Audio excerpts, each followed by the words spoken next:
All righty, good morning and welcome to the recessed meeting. This is our planning retreat, Friday, January 22nd, 2021, and we are in session. So good morning. I should be on. Am I on, Rory? Very good. Thank you, Chris. Mr. Metzler? Yes, sir. Good morning, gentlemen. As usual, every year we try to engage you all on the direction you want to give for us for the upcoming budget process. We will be starting that after this. In your package, you'll have and we'll get to it later on, the calendar for the budget year. But basically, there's a lot of flexibility from 8 to 12, so if there's some areas that you want to expand on, we can expand on. This is just a general guideline of how we want the money to go. But again, like for instance, the mission vision, that should take 25 minutes, so we've got a little flexibility there for expanding on certain areas. But I'm going to start off, I guess, by looking at the vision, the mission, and the strategic focus area. And if you all will take a look at those and see if there's anything that you want to change. Last year, you really had very little to change. Just wanted to make some comments on the focus areas. You got 7 focus areas. Some of the areas that we've at least started addressing was examine local government regulations and ordinances with the land use plan and the UDO, collaborative efforts with the collaborate effectively with municipalities. We work obviously well with them on bringing some of these industries in, such as Fermina and Nestle Purina. Organizational efficiency and effectiveness, promote disposal of unused county properties, and that's thanks to you all for setting those up. We've done a lot so far, and I'm sure there's more that we can do once we modified the Daymart building for youth services. Public safety, we have added a 5th ambulance during peak hours, which is 10 to 10, and that's been pretty effective.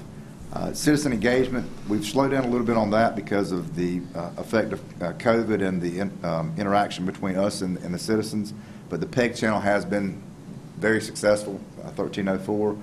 And quality of life, talks about promoting broadband and cellular service, and we have worked, Derek and his staff have worked effectively with Spectrum, so we've got 2 great grants to expand availability. So we are working on some of these strategic focus areas, but wanted to bring it to your attention to see if there's anything in this that you would like to change or modify. Mr. Chairman. Yeah, go ahead, Commissioner. Thank you, Mr. Chairman. I just got a couple questions. Are we still having shortages of EMS, or we still need to look at that? Or if you added 2 more, you'd still be short. I mean, it's always an ongoing problem. Okay. Yeah. And the other one under education, is there any way we can sit there and promote Rocky Top programs and trade for the schools? Have that added? If that's the direction of the board to add that, we can do it. Doesn't that fall under? Doesn't that fall under workforce development? Yeah. Okay. Yeah, we can put it there, I guess. Do we still need a Head Start? Well, it is there. Yeah. Where's it at? Yeah, bottom right, workforce development. The last one. It would fall under workforce development. Oh, okay, I got you. Yeah, we can take out Head Start. I mean, that's. Yeah, the schools are handling that now. And also, Mr. Chairman, at the appropriate time. Go ahead. Also, I would like to see the actual verbiage in here to expand broadband coverage throughout the county. Okay. Was that economic development? As long as it's on that sheet of paper. Yeah, I definitely agree with you. Preferably in bold, but I'll take it wherever I can get it. Quality of life will expand on. Okay. Throughout the Rockingham County. I will say, Mr. Metzler, that you mentioned communication in the PEG channel, which is getting some good visibility. Also, a lot of the live streaming we're doing, folks are really picking up on that, and we just need to be sure to continue to promote that, because I've gotten several emails from citizens that are scared to get out in public, but they do appreciate being able to be involved, even though it's just virtually. So I think we're doing a good job there, and so we need to continue that focus whenever we can. That's a good point. I got a call from Burt Bennett after our commissioner meeting. He was asking about the land use plan and discussing that a little bit. So they are watching that. They're not coming to the meetings necessarily, but they are watching that from live streams. That's good. Thank you. Well, Mr. Chairman, while we're on that subject, and briefly, can you give us an update of our time schedule timeline update of the renovations to this room to enhance the coverage? That will come up in, that will be the next part of the agenda. We'll go over all those projects. Okay. And as far as the live stream, what comes to mind is, the PEG channel's on cable TV, and more folks are cutting the cord. Yes, sir. So I think if there needs to be anything else added, primarily through social media sites, and I don't know, I'm just asking a question more than anything, then we need to see what else we can do to help live stream. Okay. And it may be that we're doing all that we can, but I know as more and more folks cut the cord, those PEG channels are reaching fewer and fewer people. Okay. What we're doing, Go ahead. what we're doing with that right now, over the last year, we've made our own county YouTube channel, and everything that we're putting on to the PEG channel, or most everything we're putting on the PEG channel, is also going on to that YouTube channel that we link off of our website. So we're trying to get into that space where people who don't have Spectrum can still see all the content. And I think that circles right back to what we were talking about, expanding broadband throughout the county, so that the transparency of what's going on in these meetings reaches all of Rockingham County, not just that's fortunate enough to have broadband. Okay. Is there anything in here that you want to modify or change other than what we've discussed so far? Gentlemen?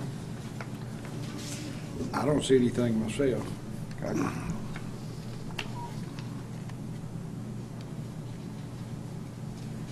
Move on. What I'll do is update this and send it back out to the board and just ask if you see anything that's different than what you intended. Let me know. Very good, thank you.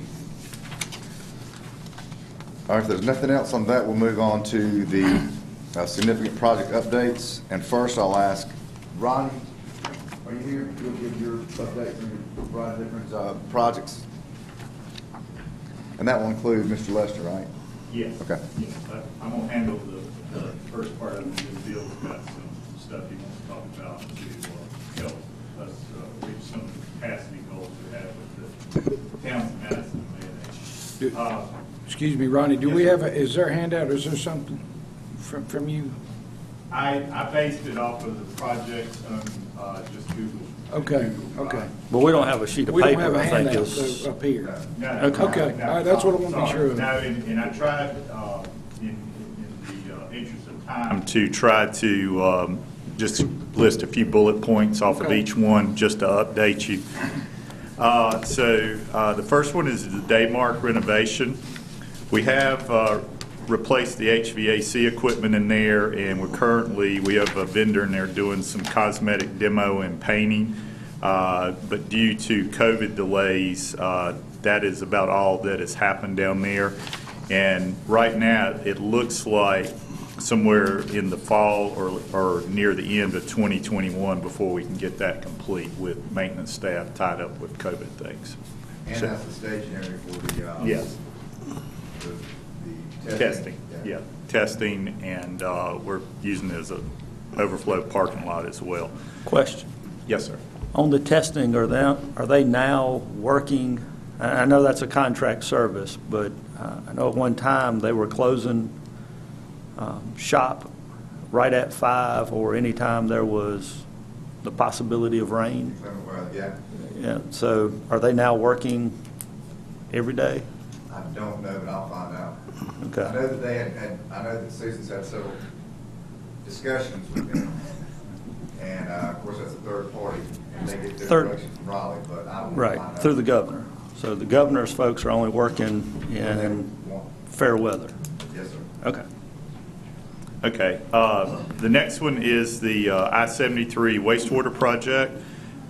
Surveying has started for the grading and clearing. I think we're looking at a late summer completion with that. Bill, have they started, they haven't started clearing yet, have they? Or do you? Okay. All right, okay. Highway 65 water line extension, I'm bringing that to the board for approval of the contractor and the contract at the February 1st meeting, and it will once you hopefully approve that, we'll move forward with contracts and notice to proceed for that project. That's that project that goes to the west? on Yes, sir. 65. Mhm. Okay. Yep. On-tax water tank, we've had the pre-construction meeting. Bill's getting submittals from the tank contractor, and I think they're getting ready to start site work on that soon. Phase 3 water line, there's still 2 additional easements we're trying to work through to get for that project. I think Bill is also getting submittals for that, and I think he's going to work with the contractor to get them to go ahead and start in other areas that are not affected by those easements to get that project started. And the animal shelter flooring, that should be completed in the next 2 to 3 weeks. The contractor's coming back toward the end of next week to start the final phase of that project, so that should be wrapping up. By the end of February, then. Request additional. Yeah, and I think you're going to, at the February 1st meeting, get a request from Brittany for some additional funds to do under the large kennel area, the flooring in that area, so to epoxy that. So the monies that we had set aside for this other work did not include that one? It did not room? include that, yes. Okay. Yeah, so, and It she's, should have, they didn't take that into consideration. Yeah. Right? It's Okay. about 15,000, I think. yes, sir, that's correct. So she'll be bringing that to you guys at the February 1st meeting. And let's see here. The last thing I have is late yesterday, we got the equipment update from Ray Hoffman for Life of Sight. And he has revised our equipment schedule, placing more of an emphasis on rebuilding equipment in lieu of replacing equipment. And we have not had a chance to go through all of it as staff, but there are some possible tip fee reductions in that, up to about $2.49 a ton. So once we get a chance to look at that, we can bring it back to the board for you all to give you some more information on it. So, Ronnie, when you say reductions, you mean from the higher rate that you discussed? yes, with the sir, board? yes, from the 6. Not I a think it- reduction from now, what you proposed. Yeah, from the I think he said it was 645 was the difference, and if we follow his schedule the way he has it, it will reduce that number by $2.49.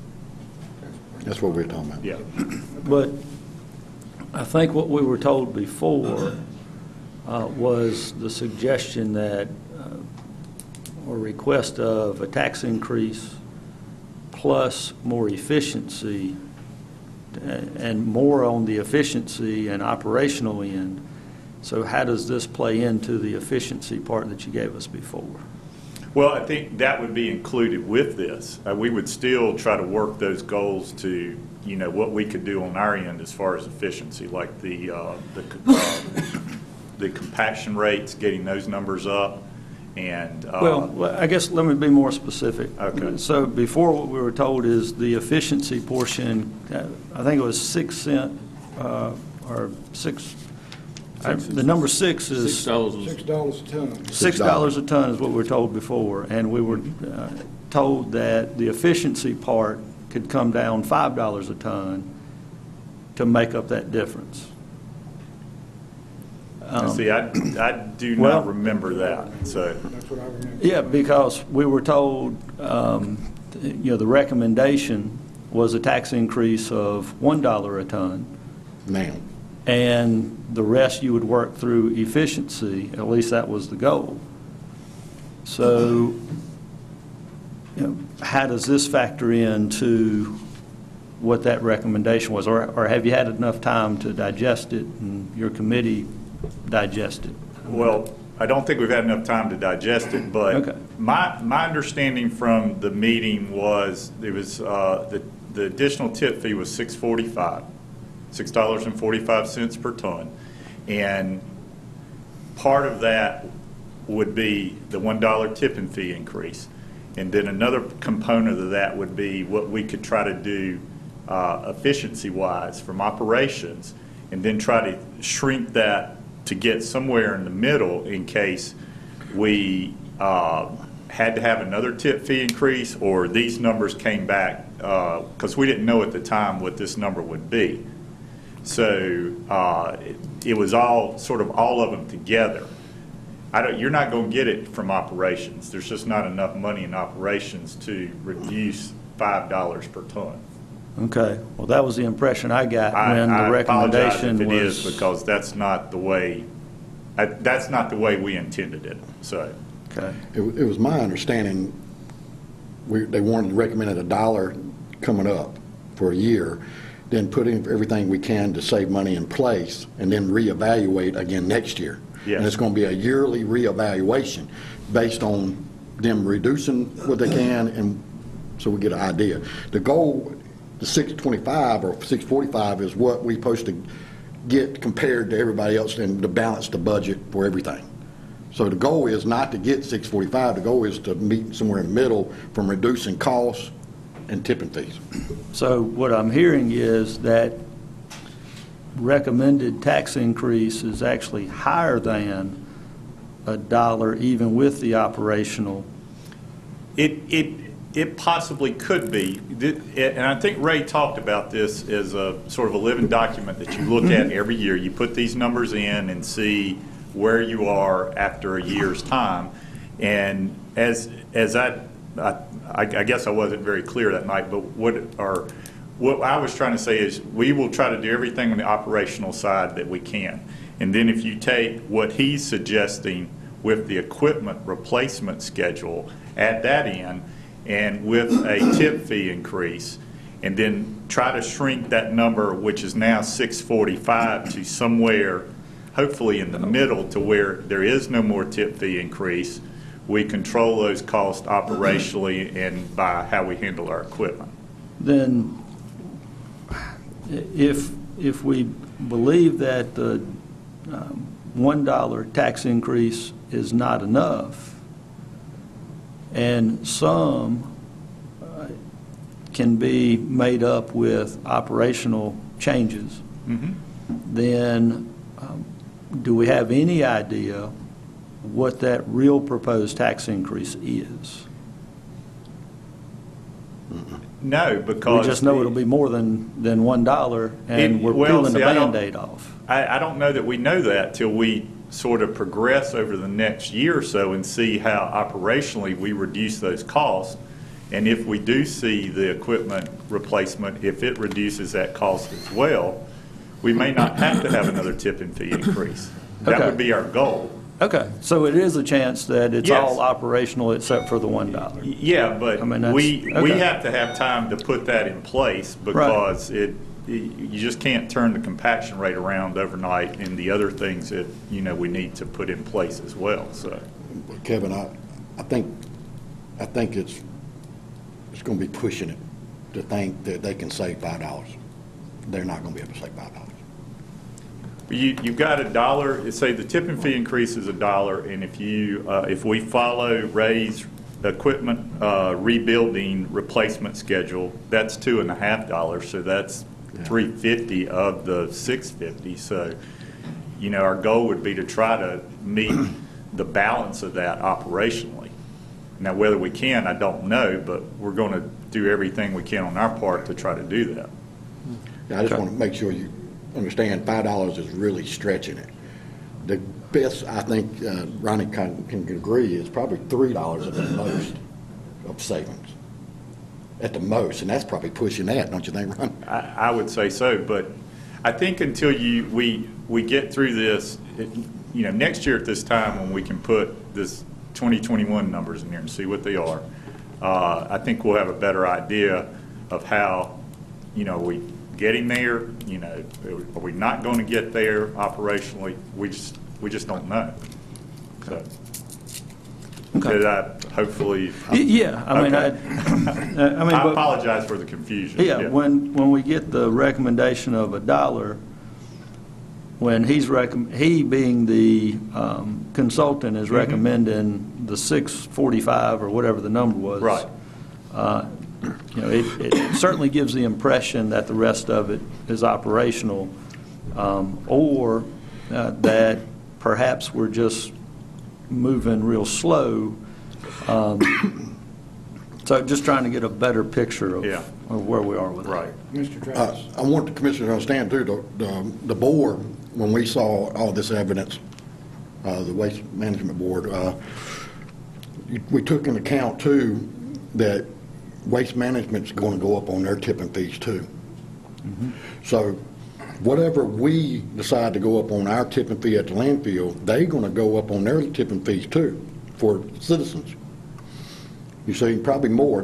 So we might go $1, they might go $2.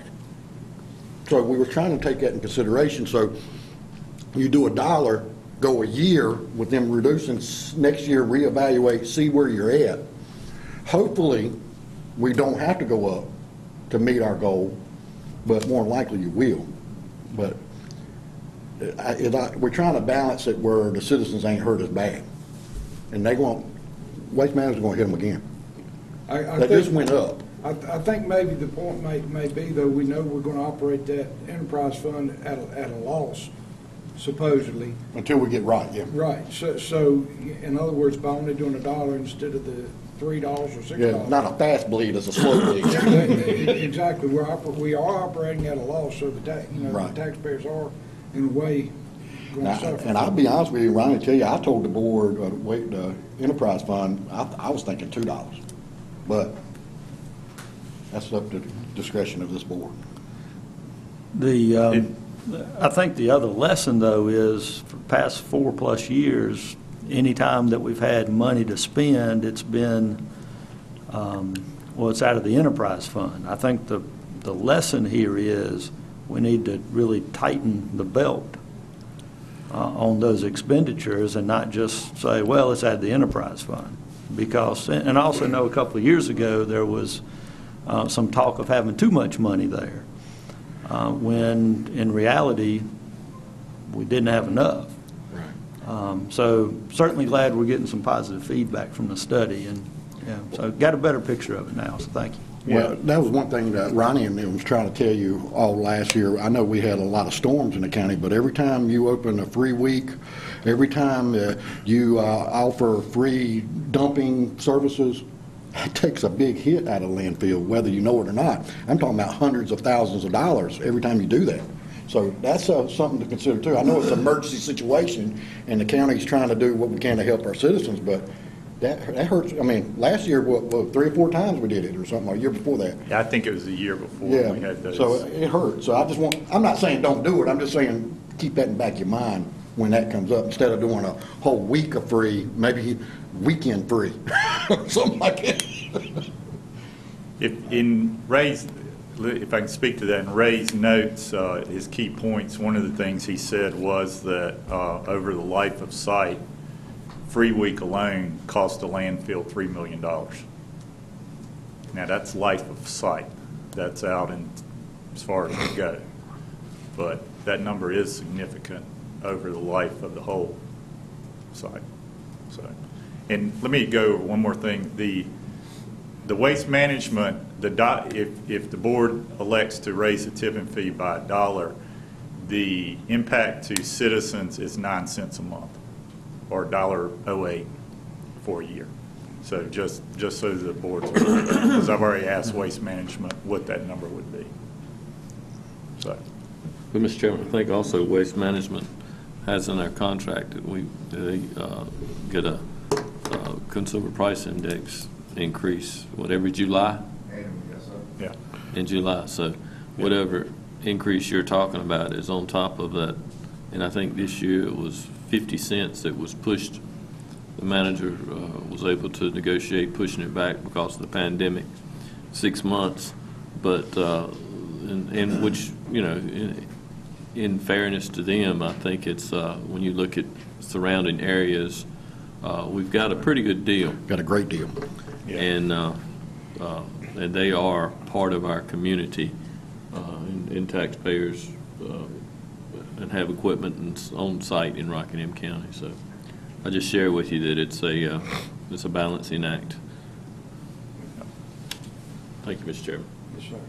Gentlemen, that's all the projects I have, and I would turn it over to Bill Lester now to talk a little bit about achieving capacity and plans for that. Mr. Chairman. Are there any other- Mr. Chairman, since we're discussing the landfill tip fee, would this not be a good time to discuss whether to go ahead and approve, or you want to wait to discuss it again? Well- Since Ronnie's up here talking about it. Well, I know we've had a couple other things we're going to talk about, and they have it on our agenda for a little bit later this morning. Ronnie, you're supposed to discuss that I'd suggest we just bring him back when. Okay. when- Are we approving a budget today? Recommendation. No, I'd ask you all to consider that during the budget process. Okay. I think that's what we decided at our Yeah. last Okay. meeting when this come up, is to include this as part of the tipping fees. But the manager, I think, we directed you to have a discussion with the other managers in the county and I've already talked to him about that. leading. Yeah, remember, we talked about each one of the municipalities has a member that sits on a tipping fee. Right, And- but and he's also got more information with the With the equipment, so I would think we would do it as part of the regular fee schedule during the budget process. That's Okay. correct. That sounds good. Okay. And Ronnie just freed up some time of yours because we were going to discuss that from 9:30 to 10, so we've got more time to either discuss things or you guys can depart early. Good morning, Mr. Lester. They got this? I don't, I think Ronnie said you guys have this. This is a little working sheet I have to keep up with the I don't think that, I don't have that. OSBM. I got enough to pass out. here, let me take that up there to him. It's a scorecard I keep internally, just to kind of know where you are with the money that we have that is distributed through the Office of State Budget and Management. And I think what I've been asked to do today is to kind of give you an update focused on capital improvement planning and to be concise about it. So I'll do my best at both. The capital improvement planning is the water and sewer improvements you've been planning. We've had previous meetings on that. And trying not to stay in the details and make this longer than it is, I've got some large maps that we used previously in meetings. I'm going to leave them. If somebody wants to look at them later today, or if you have questions, I need to get them out, let me know. But these are the projects that are basically needed on the water and or sewer, and we're going to focus mostly on sewer. I'll go ahead and say that. To get us to where the memorandum of understanding with Madison and Mayodan allowed you to upgrade the capacity. You know, we have about 250,000 now in water and sewer, and the key is a little easier to get them to say okay on water, but to get the sewer bumped up. And I think we're somewhere looking around getting things done, getting 500,000 more. So to do that, we designated in the capital improvement planning process. We've talked about that before. I think that is included in the planning study that was recently done. I think it's probably a little more general, but it was included there and those numbers. And we've talked about it. It includes the kind of the big problem, and the big problem is the bottleneck near Madison, upgrading the station and the force main under the river. And then along 220, the pump station and force mains that have been in since the early 2000s, mid-2000s, as we grow from 250 to 500, those need to be upgraded. In some cases, we'll need to install some parallel force main. These estimates are in place, and in light of some recent growth-based requests, meeting with Ronnie, Lance, and Lee, they're not necessarily on the table, but there's enough quantity of flow requests that could come if all of these projects pan out that would take us beyond what we have the existing flow capability to deliver. So what I think I'm doing is kind of reminding you of those needs. Those are some fairly big needs, where we've been and the money we've got, and to look at in your budgeting process, do you want to look at beginning that planning? The planning, the design, and getting those ready. Obviously, with the OSBM money, we don't have that available just to go do those projects. But if you'll go down that list, my scorecard, if you will, you can see the things we've obligated and put under contract, which, you know, we've done a lot. And And not only have we done a lot in construction, a lot of the design that you've done inside of this has helped with OnTex, where we got the money from somewhere else. So we're going to do a lot of that construction with several $1 million we leveraged somewhere else. But you had design from within this funding program. Also the tank. You approved and kind of initiated me getting started on that tank because you saw things coming. We designed the tank, and then we went out and got Golden Leaf funding of a couple of $1 million. So that design money leveraged us the ability not just to get the money, but to kind of stay ahead of the curve. We've almost got we had told them at one time the tank might be a year behind them getting that work done. We might be a few months, or we may catch up with them on the tank. So That's good. That's paid off really well. But we've also committed and planned to do those things. You're matching the OnTex project with your match from the OSBM money. The tank, very small match, but you're doing it. We're upgrading the Gold Hill booster pump station. That was one of the things we wanted to do to help with the new tank. Chlorine booster station at the new tank. You, I think, have initiated using the money from OSBM for the NC 65 water main extension, which we're about to get started. And then there's some SCADA, all of the controls that make these pump stations work, that we're hoping to use there. So, that still leaves us with some money, because we were able to get the tank funded somewhere else. Being able to leverage other funding has helped us out a lot. Not to mention, as you know, I think, we've had some really good bids on the line work that we've done here.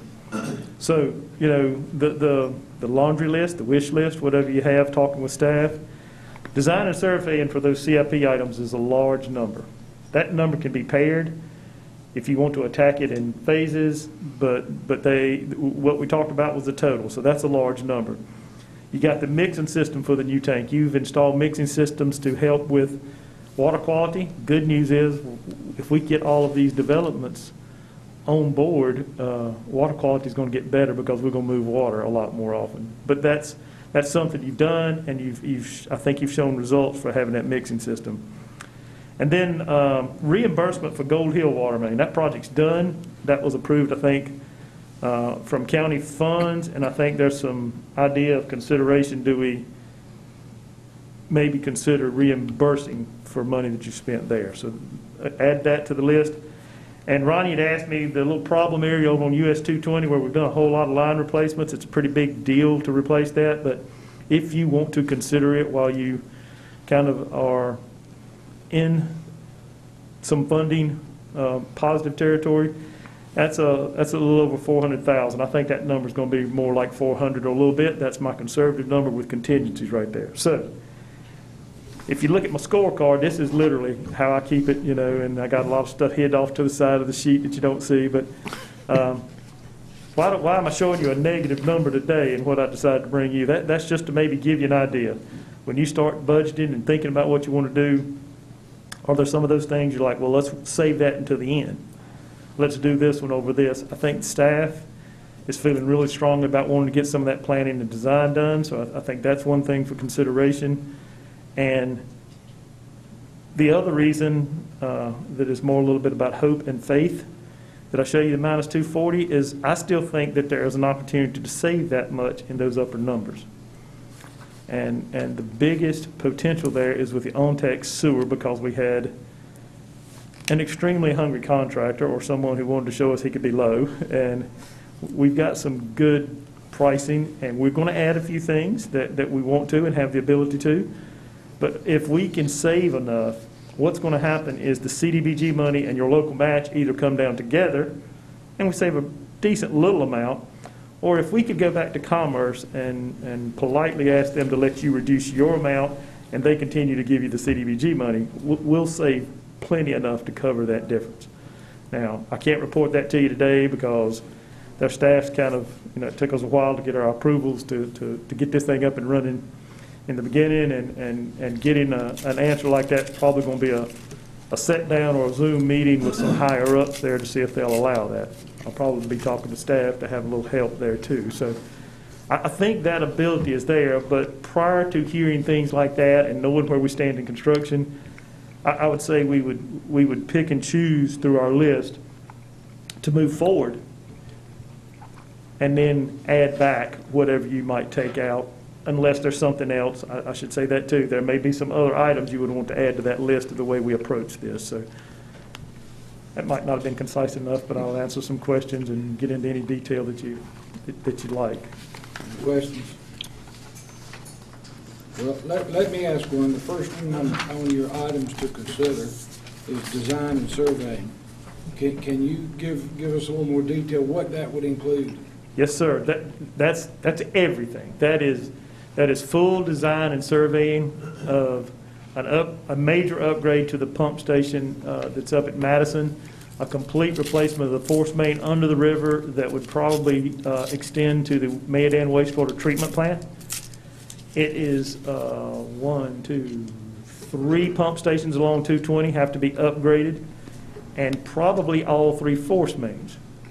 And then, I don't want to say on top of that, but in conjunction with that, this is getting to the level now that we need to do a detailed sewer hydraulic model to make sure these pump stations, getting the data with the pumps work right, because when we start doing this is like I say, it's kind of daisy chained together the way this is, and we got to make sure we got all the fail safes in place, that we're not upgrading up against a problem with the pump curves that'll be chronic for the staff. So that's a little more involved than what we've been able to do in the past, with things being a little easier, just pump and dump. So it includes everything. This survey would upgrade our capacity to allow for future growth as well? That gets us up to what we're allowed in the MOU, which gets us up to 750,000 gallons a day. Now, what I would do, and probably report back to staff, that bottleneck under the river, I would try to build a little extra in it, the way we would design and build it. Try to do that for more than what we need now, because it'll be the bottleneck next time too. And Bill, Yes, sir. So on the western side of the county, Mayodan receives everybody's Correct. sewer, right? And they are the only municipality over there. That's the only The only treatment wastewater facility. provider, absolutely. As far as overall capacity, of course, Mayodan controls, what they'll allow others to use, and our agreement also runs through Madison. What is their capability, they being Mayodan at this point, as far as future capacity? Okay, real quick, they've approved us up to 750, so they know they're good there. Right now, their average daily flow is low enough. They have the ability, that they've probably got, I'm just going to, not having that with me, I'm going to say between 1 million and 1.5 million gallons per day remaining.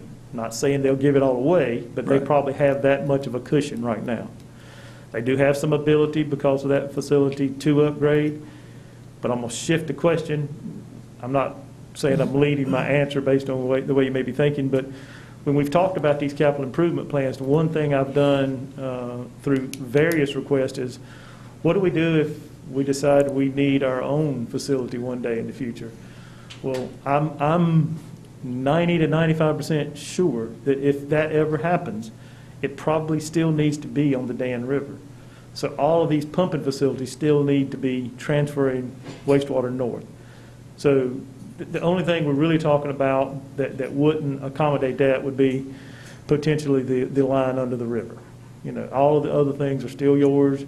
They're still transporting the wastewater in the direction where we would need to probably be, building something if that's where you were to choose many years down the road. And I think that makes me feel better recommending it, because I do think about that. I still think there's probably some room to negotiate. Do you upgrade? Is there any kind of additional regionalization efforts that could occur? But I think it's kind of a safe mechanism doing that. Now, that may be in a little contrast to me saying I'd want to upgrade a little extra under the river, but I just think that's a safety net, because what we're dealing with now, if it had been built just a little bigger, we could probably have put that off. But, No, but I- it was built way bigger than what Madison needed, you know. At the time it was built, they weren't thinking about serving all of 220. Mayodan. That's right.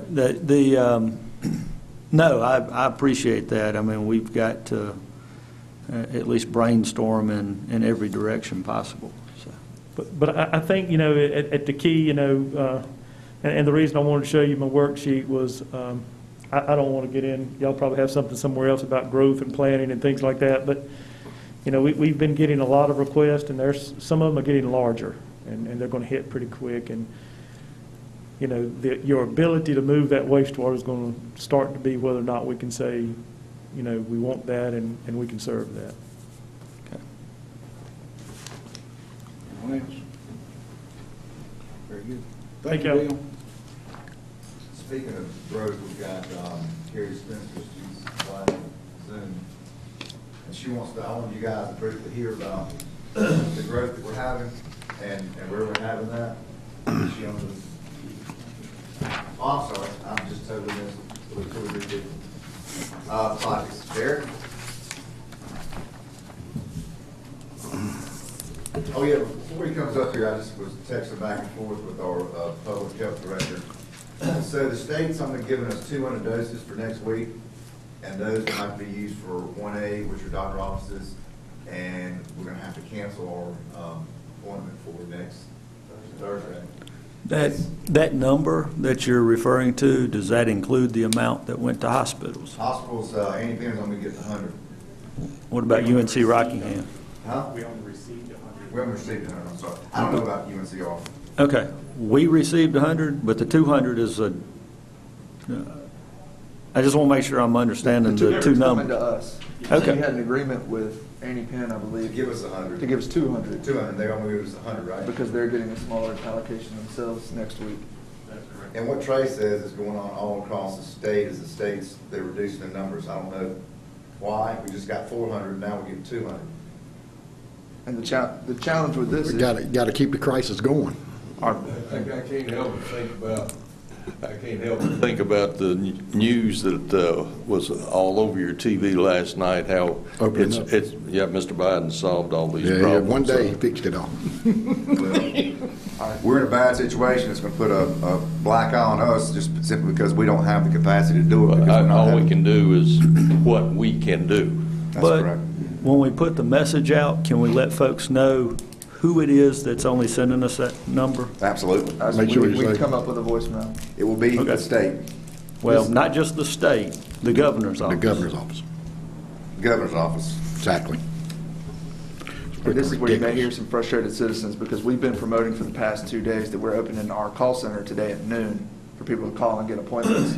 We now have to send that out again and say we're not doing that. So we find out Friday at 9 o'clock in the morning how many doses we're going to have for the next week, and yeah, 8:30. So. Let me, I just got a question. Do we have to rely on the governor to send us vaccinations, or can we buy vaccinations ourselves?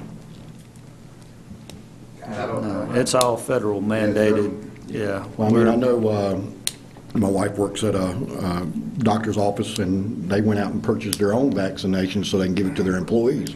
So I'm just wondering if we can look into that. I can't answer that. Can't answer that. Derek?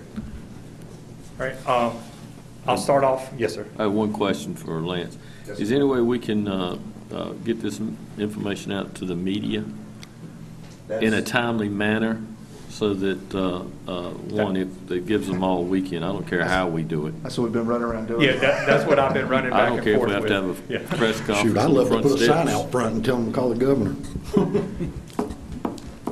And I'm sorry, Derek. Mabel's on it right now. I know, Yeah. the reason I'm with you, it's ridiculous, ain't it? They're working on the press release at this moment. I think we were ranked 47th out of 50 in the rollout of the vaccinations. Before today, but we may be. Before today, yeah, we might be running in the wrong direction. Yesterday showed us we could do 800 to 1,000 in a day without breaking a sweat. So we looked at potentially moving sites, but we could get it done effectively out here, easy. So we corrected what we had an issue with in the past. Thank you. Good morning, Derek. Good morning. I get to follow that. So the first one I'll start is the projects that you actually brought up already about the boardroom. So we have signed the contract with the company to do that, and all of the parts have been ordered. Unfortunately, 3 of the key components that make this successful, which will be the control mechanism and the projectors and the audio components, anticipated ship dates are April. So we are seeing that across all technology equipment, that there's delays in shipping because manufacturing is delayed. Yeah, like everything, it's COVID's fault.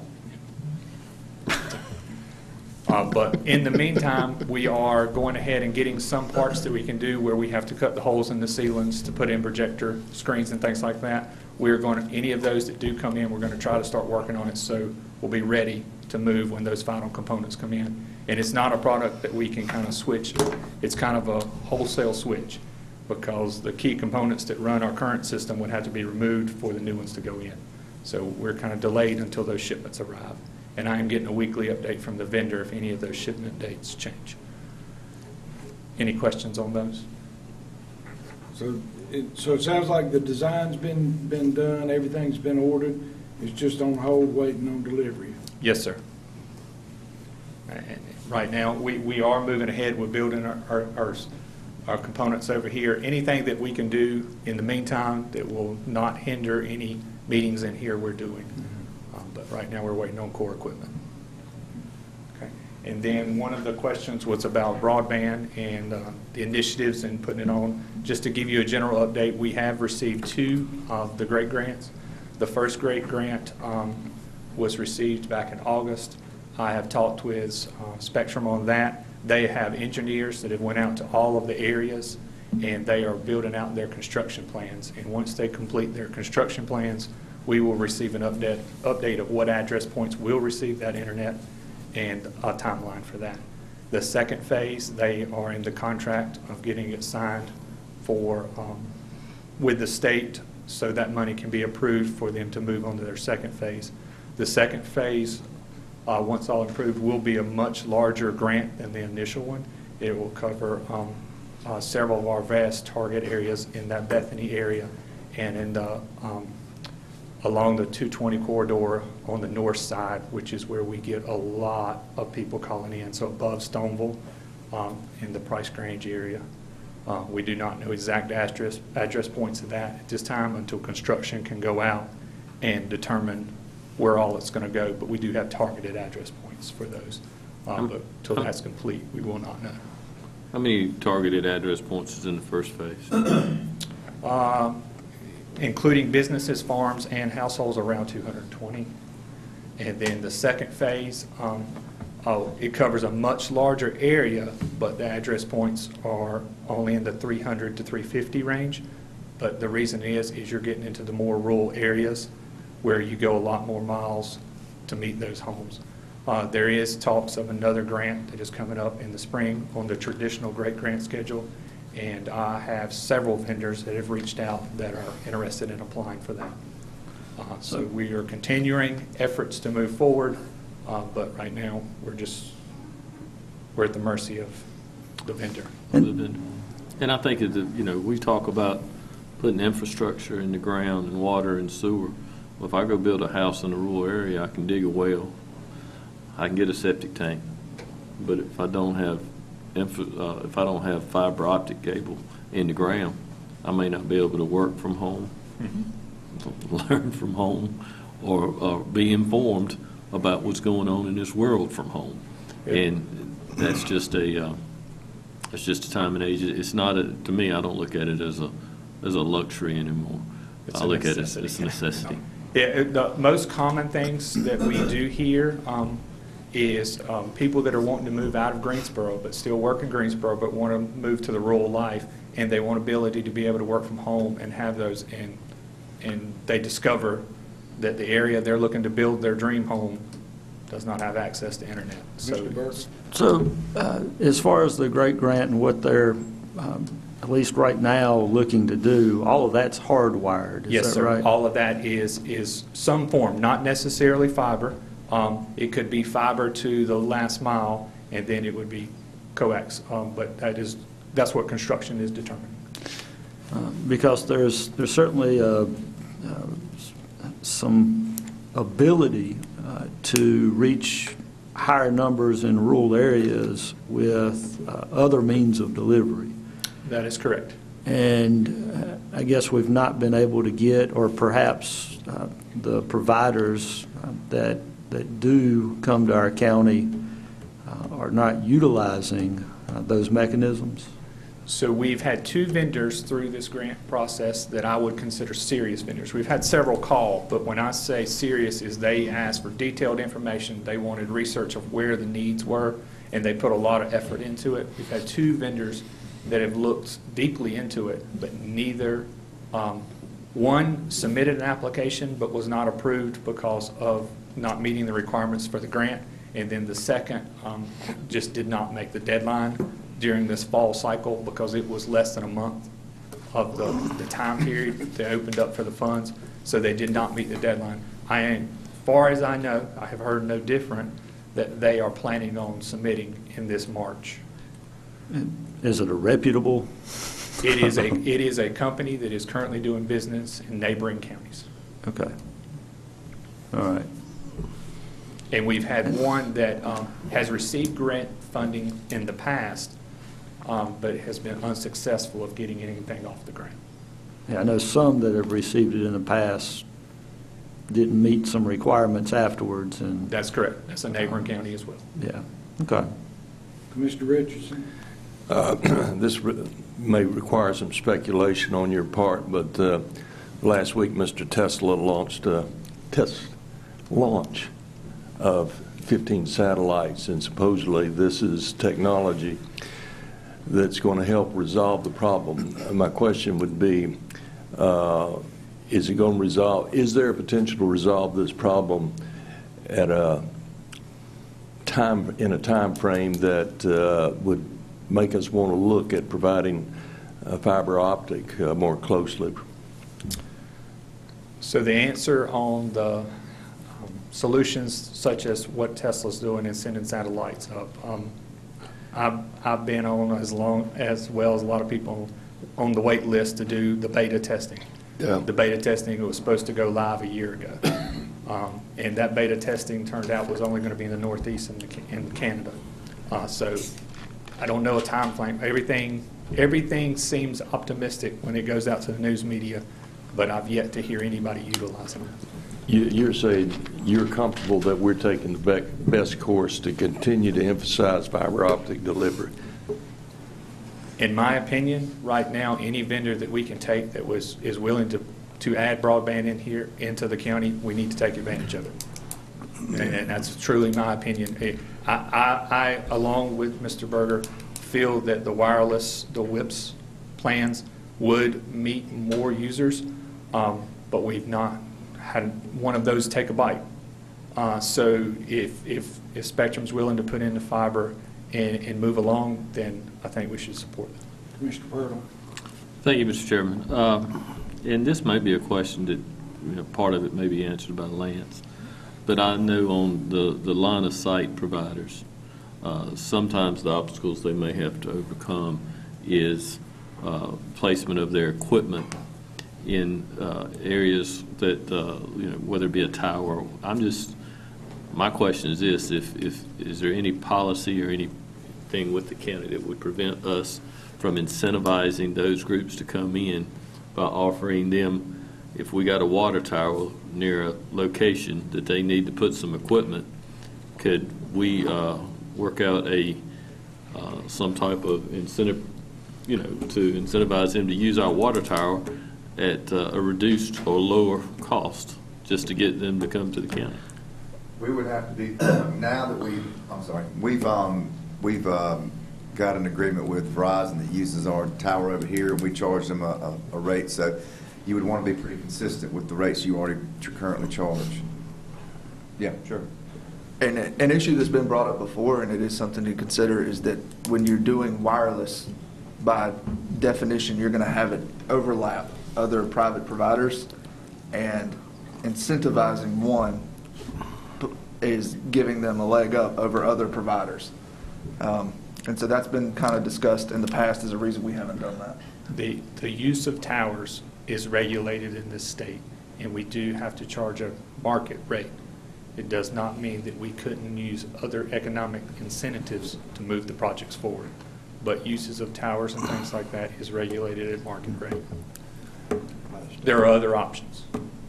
Commissioner Travis? That's what I was going to tell you, Reese. The other options is we generate money to give to some of these providers to help them do their build-out.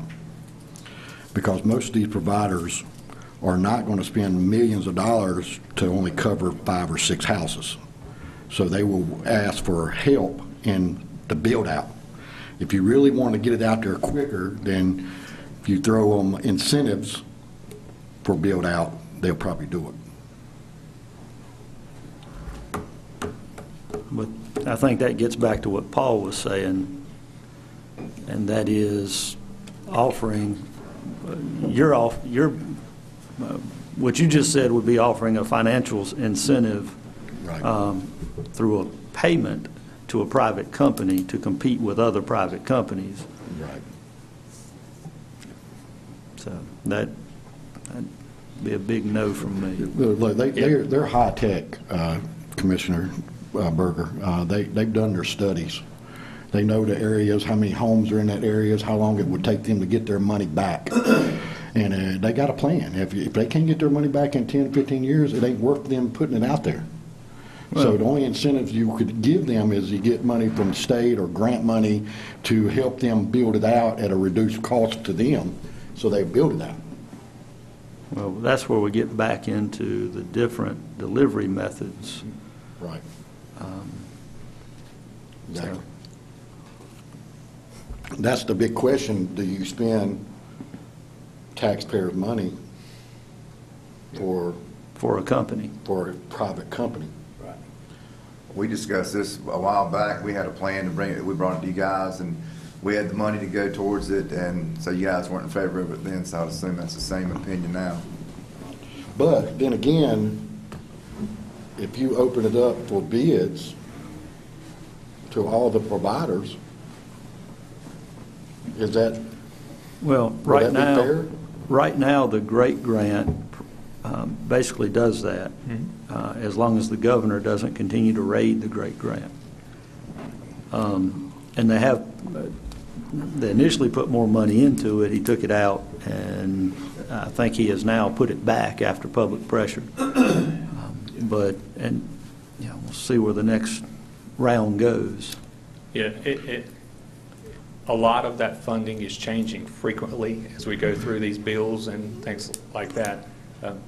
There appears to be more money coming for the next round, but until that happens, it's speculation. Commissioner Richardson? Yeah, I think all of us are interested in doing whatever we can to serve our citizens as best we can, as promptly as we can, within the constraints of what's fair and honest. But I would share with you from the North Carolina Association of County Commissioners that this is probably going to be their #1 goal in approaching the state legislature is more and better coverage throughout the state, including trying to solicit more funds at the state level. Now, they're going to run into the same problem Mr. Berger was referring to at some point. But it is a high priority with the Association of Commissioners. I'm telling you, the other county commissioners throughout the state are agreed this is #1. I don't think we have enough data at this point to make decisions of substantive nature, but it needs to be an ongoing emphasis item for us to stay abreast and do whatever we can at our level. Right. Mr. Chairman, the problem has been that for years having internet or fast internet used to be a privilege, and now the dynamics have changed to, sort of like your power now. It's a necessity, especially with, the pandemic, people staying at home. So, I'm all for, Derek, looking at any kind of avenues we can. I even consider, putting some money up to help. I mean, I won't go crazy, but consider it. I read about it all the time, and I think all of you are very aware. I'm pretty passionate about it in the county. You know why? I'm just like the citizens. I don't have internet. So I understand. So I fight every avenue I can to try to find a way. Thank you. Very good. Right. The next one that I wanted to give you guys is an update on the website. You guys saw a preview of it from Paul back in December. Unfortunately, with with the vaccines coming out and things like that, a lot of that focus got a little bit delayed. We are setting a new target date on March 31st for the go live of that. Our vendor is actively working on building out each independent department page and also making a focus of doing a consolidated HHS site, which is a major focus for you guys for several months or several years, and that's one of the major things that we're doing through this, to build like a dashboard model for that site so it'll be easier for the citizens to use and get the data they need. Currently right now we're doing weekly updates of data they are asking for them to build the site out, and we're moving towards that goal of March 31st. Very good. Okay. And then the E-Track It update. This is to get the planning inspections software out to the public. We had a deadline this week of the 19th for some of the departments to do their testing of our upgrade and of E-Track It. Some of those departments have turned in their testing, and we've discovered 4 issues that need to be worked on from development from the vendor. We're working active tickets with that vendor to resolve those issues. Assuming those are resolved in a timely manner, we still anticipate of mid-February of a select group of developers being able to start testing in the live environment for them to be able to apply for some of their trade permits, see their permits, apply for inspections, and also pay online. With a successful implementation of that test group, we would like to roll that out to any new vendor that comes in the March timeframe. If you would, real quickly, just state real quickly again what the benefits of this system is. This will be for the planning and inspection department. Yeah, it's for the entire planning and inspections department. The benefits of the public facing is across the board. First of all, your contractors, they'll be able to see and apply for the inspections online. They'll be able to see the status of their inspections on their phones. Submit their permits. They will be able to submit their trade permits. They will be able to submit their plans electronically. And then when they get to the point of a next phase that they need to pay for some of those trade permits, they'll be able to pay online and not come into the office. Schedule inspections. And this will be we've talked about central permitting. This will be the last component, correct me if I'm wrong, but this will be the last component to have central permitting 100% as we need to have it. One-stop shop. Yep. When do you say this should be done? Our target is to start a rollout of a selected group of contractors in mid-February. That is all dependent on the 4 main issues that we've discovered that are resolved by the vendor. Okay. Yep. And this is still the rollout of the product. That's great news. Yep. I'm glad to hear that's moving ahead. This has been a long time coming. Oh, yeah, we've been working on this long Yeah. time. I will be clear that 2 of those 4 problems are major issues. But we feel confident. They're aware of them. They're actively working them now. But it's key for the inspectors to be able to do the update in the field for those updates. I agree. Thank you. Okay. Gentlemen, any questions? Any questions on that product? Like Carrie and Stacy, Carrie virtually, and Stacy's here, just can answer any questions having to do with that and central permitting in general. I'll have Stacy to kind of give an update on that, but will you turn Carrie on so they can see? Is she just on the phone or? No, she's on the screen.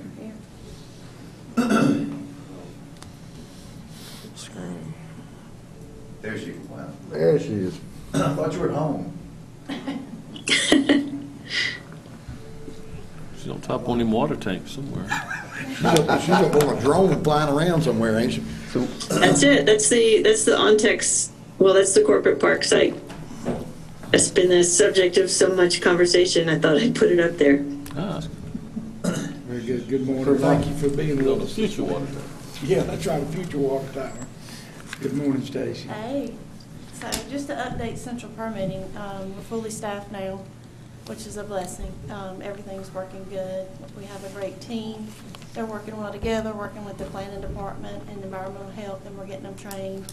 And I think that you will see a shift in the way things have been operating in the central permitting department here in the next several months.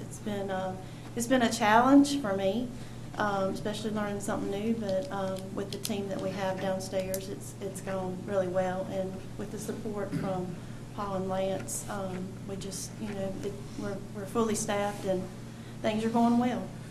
Would you say our response time in getting calls back to folks with questions is being reduced? Yes, we're within 1 business day, where it was probably 2 to 3, especially where we had lost some staff, and it was me and Tina for a while. Right. But now that we're fully staffed, we're getting them within 1 business day, sometimes the same business day. And we've hired some new inspectors as well, I understand? We've got a new inspector coming February the 1st. Okay. He'll start February the 1st and get him up to speed and going out and doing inspections, so that'll help tremendously with that department as well. Commissioner Travis, you had a question? Yeah, how's the permitting going? Is it an uptick, or are we slowing down? What's going on with it? Carrie will get to that. Well, let Carrie do it. Well, Thank you, Stacey. it's probably an answer from both of us, but it's surprising. An example is that we have not had any slowdown during the holidays. That's good. And I think that is indicative of the answer to that is that there's a big uptick. Stacy, would you agree? I would agree, yes. I don't know what past Decembers were like, but money-wise, I think we collected about $34,000 in just permitting fees. That's not including all that we collect for environmental health, for the septic and well, and anything else. But it was very, very busy. I mean, tremendously busy, and we got through it. And I was being told, that we haven't seen a December like that in a while. So, but yes, it's an uptick. Mr. Berger, you have a question? Go ahead. You mentioned that we've got someone starting as a new inspector February 1st. Now, are we fully staffed at that point, or is there still an opening for an inspector? Fully staffed. Be fully Okay. staffed. That's all right. Right. Be full inspectors, correct. Sorry, we are correct. We're fully staffed at that point. Okay, because I know we added a position, and then we had an opening, so I just wanted to see where we were on. Everyone Yes, right now. yes. Have we got I the, don't want to be rude, but fully staffed, but are they fully qualified? The inspector, Well, Yes. It'll take time to get there. Okay, that's what I thought. There's a training period the involved. training period, correct. did we work out the salary problem? That will be taken care of in your 1/3 study. Okay. They're included in the 1/3 study. Okay. Well, and that's something this board approved, a change to maybe a year ago, a year and a half ago, to that their salary moves up as they get more qualifications. More qualifications they get, the more types of buildings they can inspect. And because we're not the only ones growing, although it's great that we are, there's big competition for those building inspectors out there. You think that's going to stop some of the turnover rate? I do, yeah. Okay. I wanted to say with the first new inspector's already taken a couple of his exams, is putting in time in order to get certified. And when the next one starts, we have the same kind of training program where they're actually given time to study in the office in between inspections so that they can get certified quickly. Cool. I have none. And again, Carrie's on the agenda later on to talk about the growth and some of the activities that we're seeing, so we can get that when she starts. So these charts, Carrie will go over that with us later? Yes, sir. Okay. Very good. Any more questions, gentlemen? Mr. Chairman, I have one question along these lines. Lance, I talked to you once in the past, I think. We had discussed about sharing of some core services and with the municipalities, and we specifically talked about this position because it was so competitive, and we had lost some quality employees to neighboring communities and counties because of just the value of the employee with the potential earnings here versus at a much larger county. my question is do you think it's still worth investigating that shared course, this particular shared course service? I know we've talked about several. Are you talking building inspections? Yes, but building, when I'm talking about building inspections, because, that depends on the economy. And last, right now we're at 4, but during the recession, we dropped down to what, 2? Mm-hmm. 2? Yes. Yeah, you could. And there was a lot of downtime because the number of inspections needed across the county had been reduced significantly.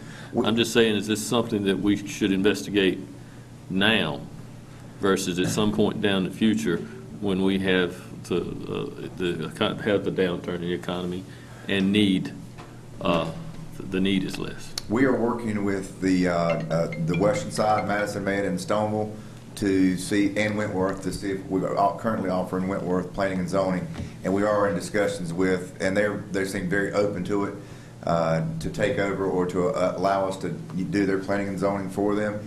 As far as building inspections, I have discussed that in the past. So there are 2 cities that offer that only, Reedsville and Eden, and let's just say that opportunities may present itself in the future for that, but in the past it hasn't been too successful. Well, I just think it's something that, at least a strategy we should pursue, because it's a huge investment when you get, and I'll just use this one type of one service. These guys and gals, these folks do a great job, but it's very demanding, and to have someone with the skill set that they have can get very competitive in keeping them and maintaining them. So I don't mean to get in the weeds. I know at one point we had that discussion. I just wondered if it was still on the radar.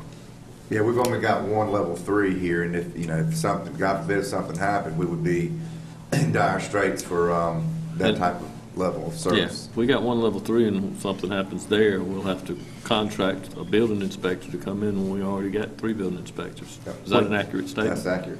Okay. And I should point out, too, we talk about building inspectors, and that's absolutely competitive. Environmental health is getting the same way. True. They take a long time to train. I believe if you hire somebody that's not qualified, they can't start really doing work until a year after they've watched somebody do this stuff. And I get emails from Angel just letting me know what other counties are doing, and I mean it's getting very competitive. They're offering huge bonuses and things like that. What was the bonus, like $25,000 Something, bonus? yeah. I mean these counties don't want to slow down development, so we're poaching from each other. So and I think it's the same way whether you look at other professions, not necessarily within the county, but nursing.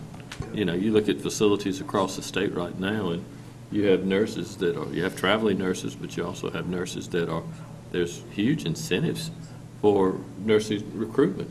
Matter of fact, now they've got into, if you're a reference, if you're the point of contact, you can get an incentive too for recommending a nurse. So it's, I think that we need to have the foresight to think down the road on some of those core services where it's such a required skill set that the economy drives the need. And so with that being said, as long as it's on the radar, Mr. Chairman, that's the only thing I was concerned about. Thank you.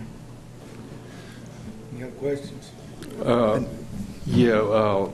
We specifically, Mark Langles, provided some support to Caswell when they were slap out of inspectors. Were we able to do that with no degradation to our own operations? Carrie can answer that better. We were by putting in some really heavy hours. Well, I think one of the things that comes up, and this goes along with what Commissioner Pirtle was talking about, by agreement, as necessary, if we can work with other counties, should we have a shortfall or vice versa, that might be worthwhile to fill gaps, because the level of demand is going to go up and down with the construction industry. So I thought. No answer is required. Anything else, Stacey? They do that in some other counties. You got anything else to finish up with? Unless they have a question on any other project. Thank you, Stacy. Thank you, Stacy. You all have any other IT questions on any of the projects that you're thinking of or that you have questions about? And I don't have any, Mr. Chairman. I just want to thank Derek, because when I get emails, and I know that all of us do, concerning broadband issues throughout the county, Derek, you've been the one that I've depended on. You've reached out, you've made contact. I know you keeping a list. You know, you're not relying on the state to tell us where our dead spots are. You know that. And so I just want to publicly say how much I appreciate the job you do and what you're doing for keeping our citizens informed on how that whole broadband situation is you're trying to help resolve that situation. So I just want to say thank you. Thank you, sir. In that same light, I agree with you, because I know I've gotten calls, and I know other commissioners have as well, and you responded very timely, so we appreciate that. Thank you. Well, he also educates the providers. Oh, absolutely. He does a pretty good job educating the commissioners. Yeah. Very good. Thank you. We Thank you, appreciate it. Thank you, Derek. All right, Karen, you want to go over, they've got the two sheets, the two graphs that you provided. You want to go over kind of how we're developing? I know that I've talked to commissioners in the past about that, you know, during this pandemic and during this time, one would think that we would be in a different situation, but it appears that we're at least going in the right direction. So you might want to go over that with them if you don't mind. Sure. I was asked to sort of give an update on our building demand, permitting demand, and I think everybody already knows that demand is high.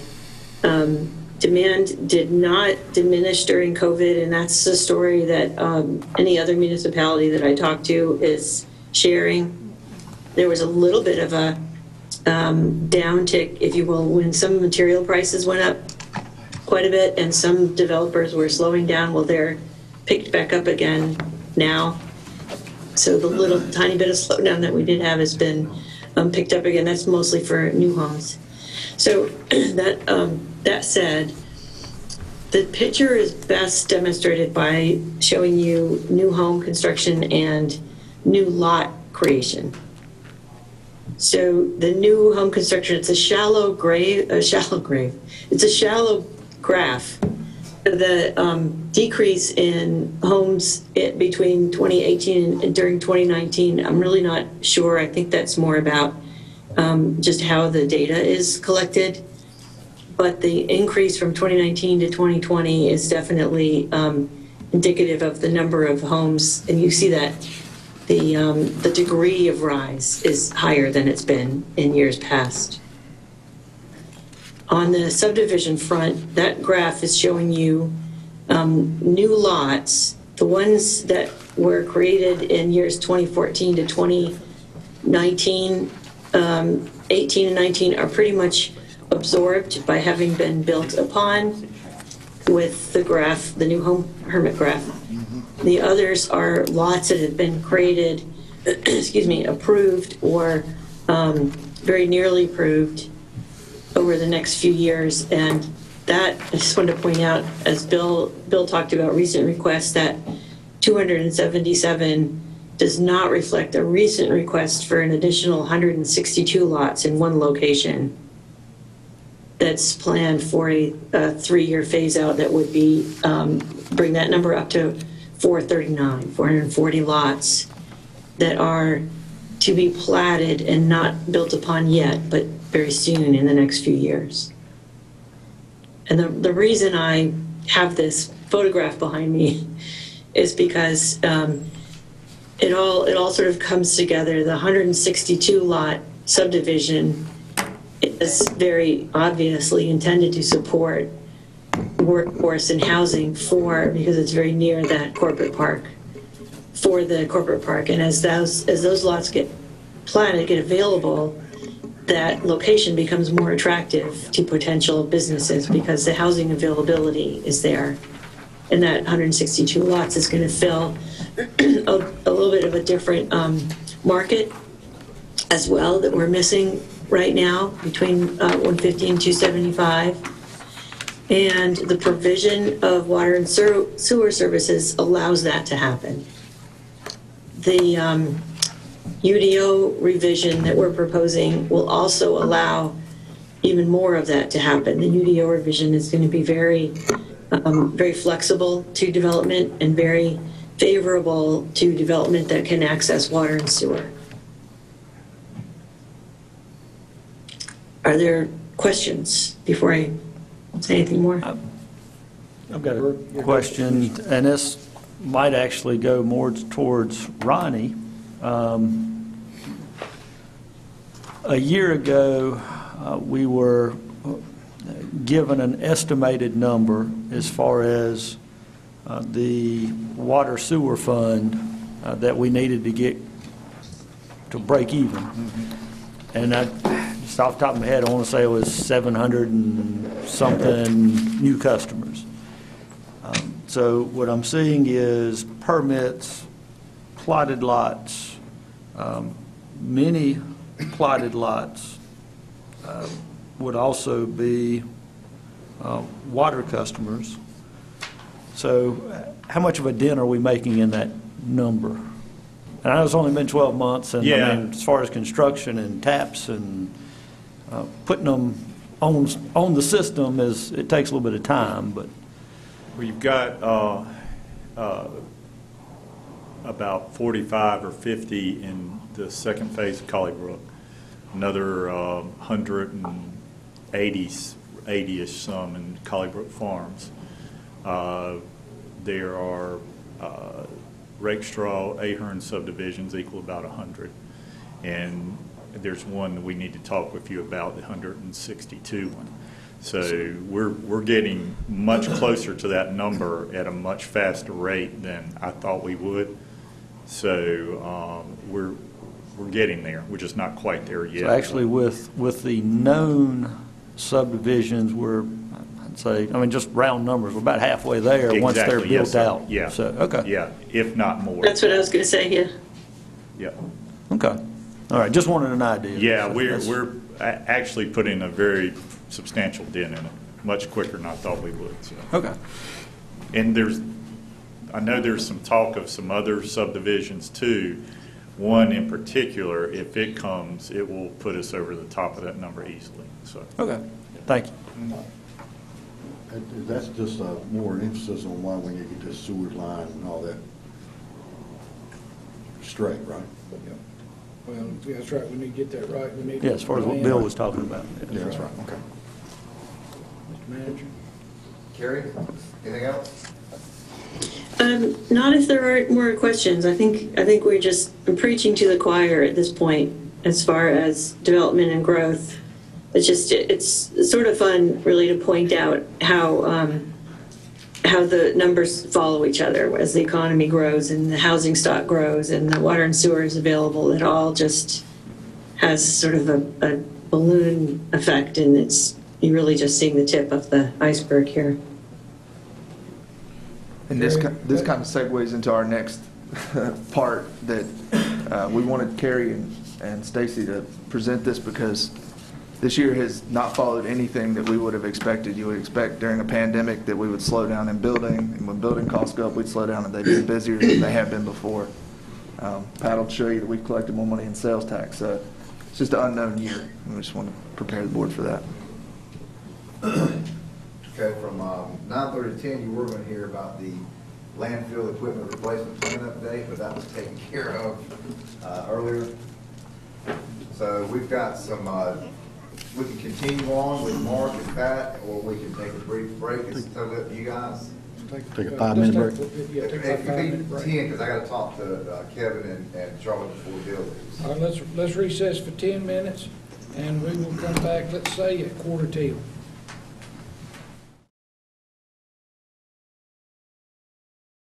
A little bit after 1:45, but. All right, Mr. Manager. All right, thank you, Mr. Chair. So next we've got Mark McClintock to talk about the tax-based trends, kind of give you guys an idea of where we are, and where we've been, and where we're going. Mark? Yes, sir. I've kept the same format that I have in the previous years, and attached are several charts, which I want to go over those. It's a lot of numbers, but it shows you what's happened in the past, so you can compare it to what happened in 2020. In the first part, the tax-based trends, 2021, 2022, In real property, as Carrie noted, building permits were up. There were 300. Excuse me, Mark. Yes, sir. I think we have a problem with our live stream.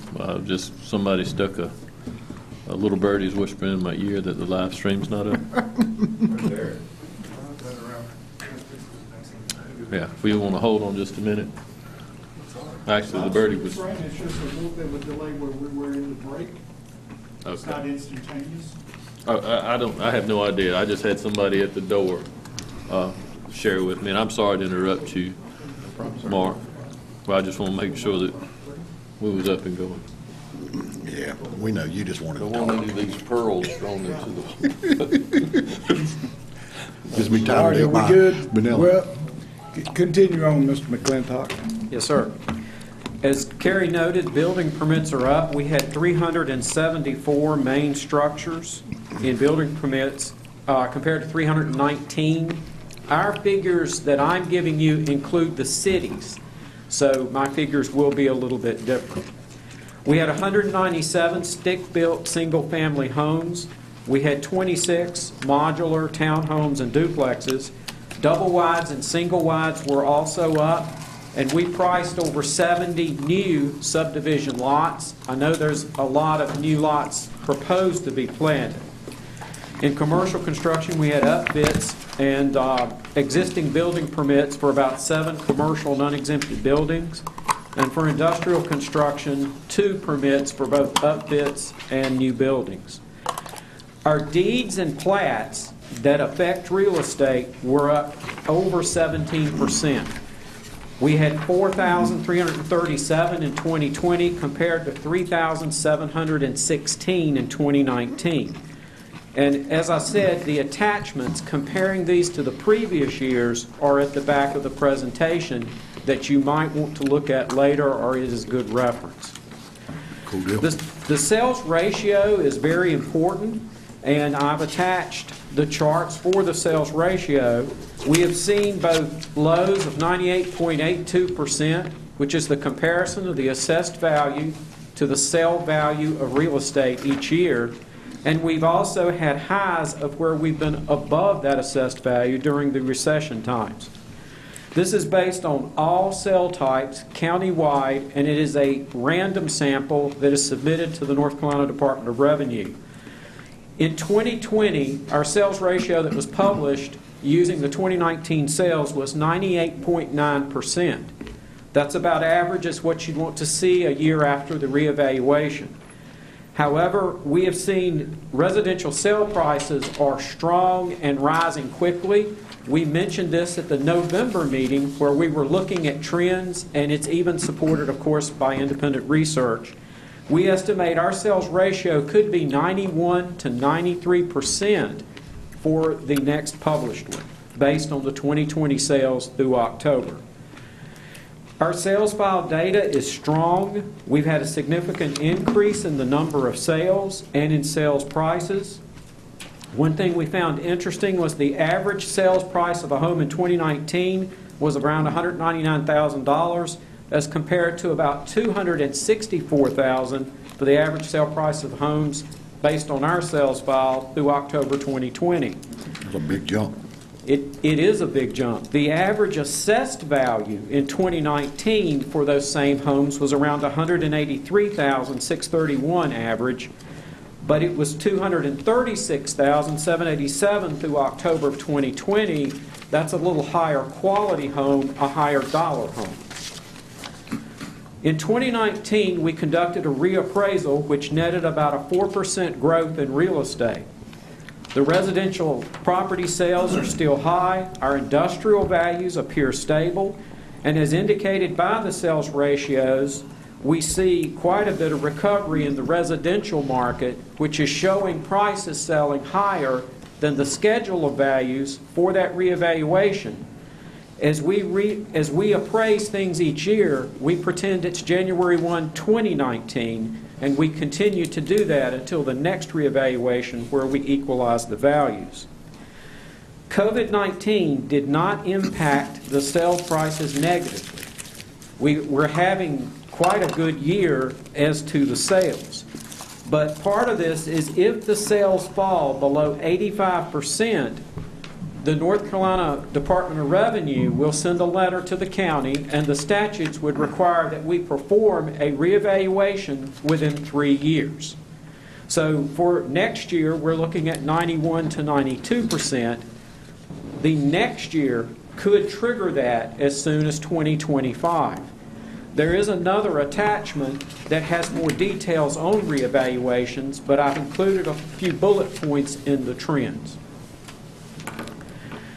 Personal property, we hope that new businesses and industries will offset any losses we've had from previous closings. Personal property values can take large swings. Most get extensions and do not list until April. So at this time, everything does appear stable as to last year. We do have some new listings of business personal property, Harbor Freight, Ontex, and the former Ball Building, Night Owl Stoneworks in Eden. Possibly could see some from Nestle Purina. Probably won't see a lot of business personal this year.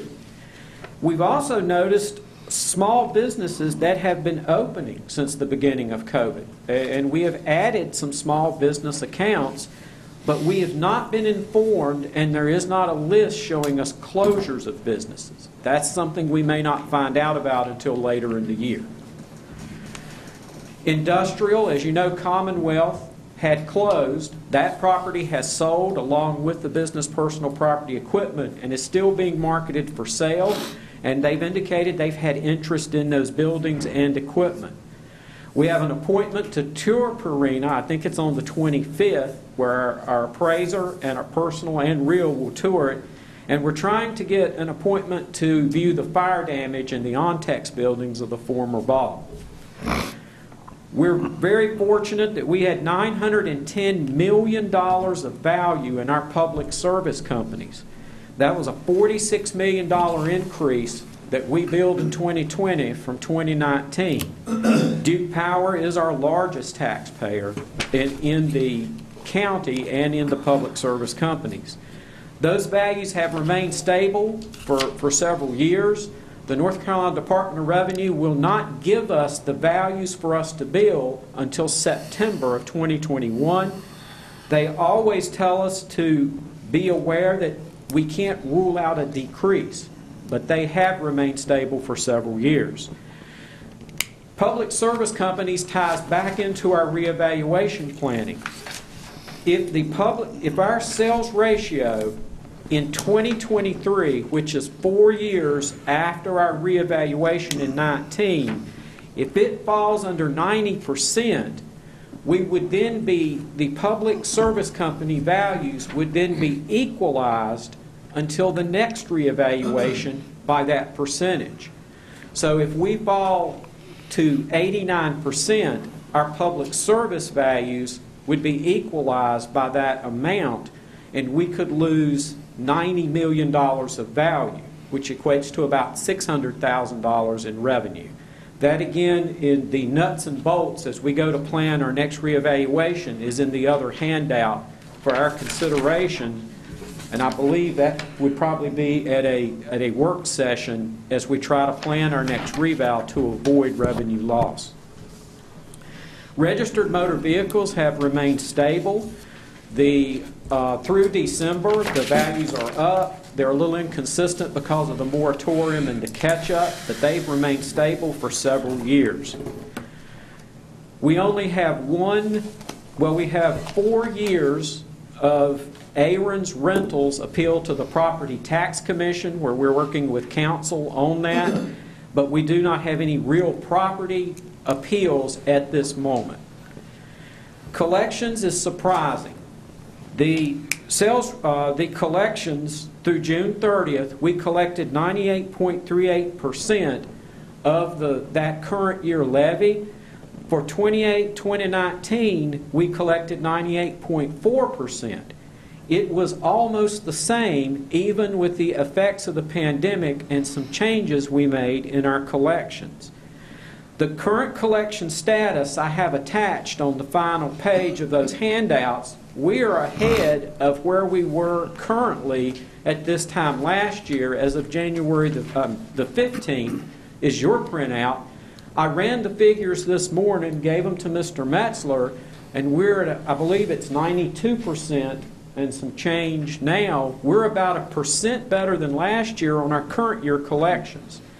This is surprising during the pandemic. We hope to continue this momentum.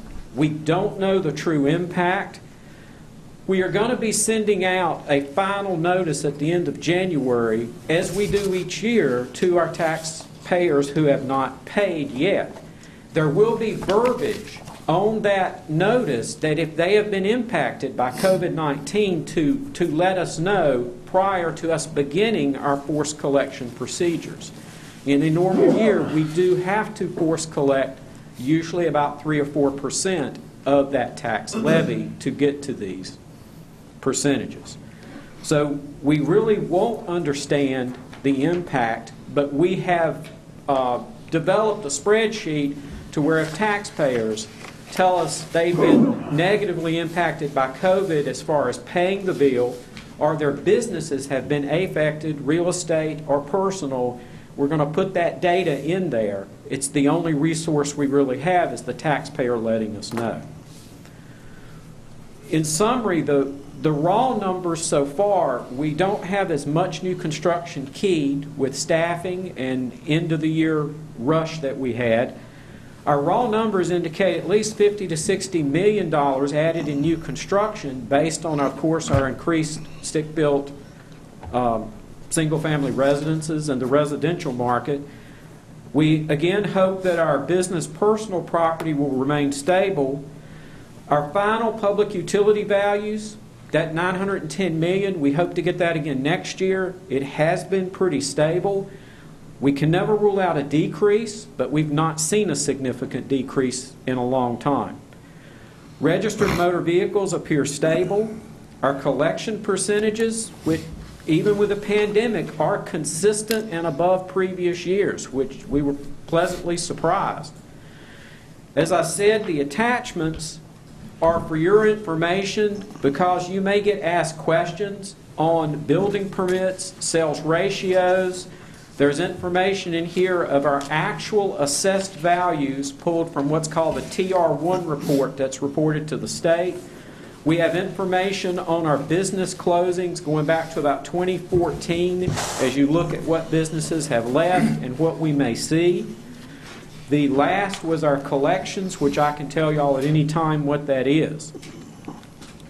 The other report that I have, as I said, it has more nuts and bolts. This will be a very important year for us to plan when to do the next reevaluation so we can budget for it. And hopefully, if the real estate market continues to trend up and remain stable, could see benefits in revenue when we do that reevaluation. If y'all have any questions. Commissioner Richardson. Yeah, Mark, going back to, by the way, that's very thorough and very terse. I appreciate you putting so much information out there in a hurry. Under sales ratios, sales filed out, where the price of residences went up significantly. Devil's in the details. Is this because we're doing fewer low-priced homes, or are we doing more higher-priced homes? Does that make sense?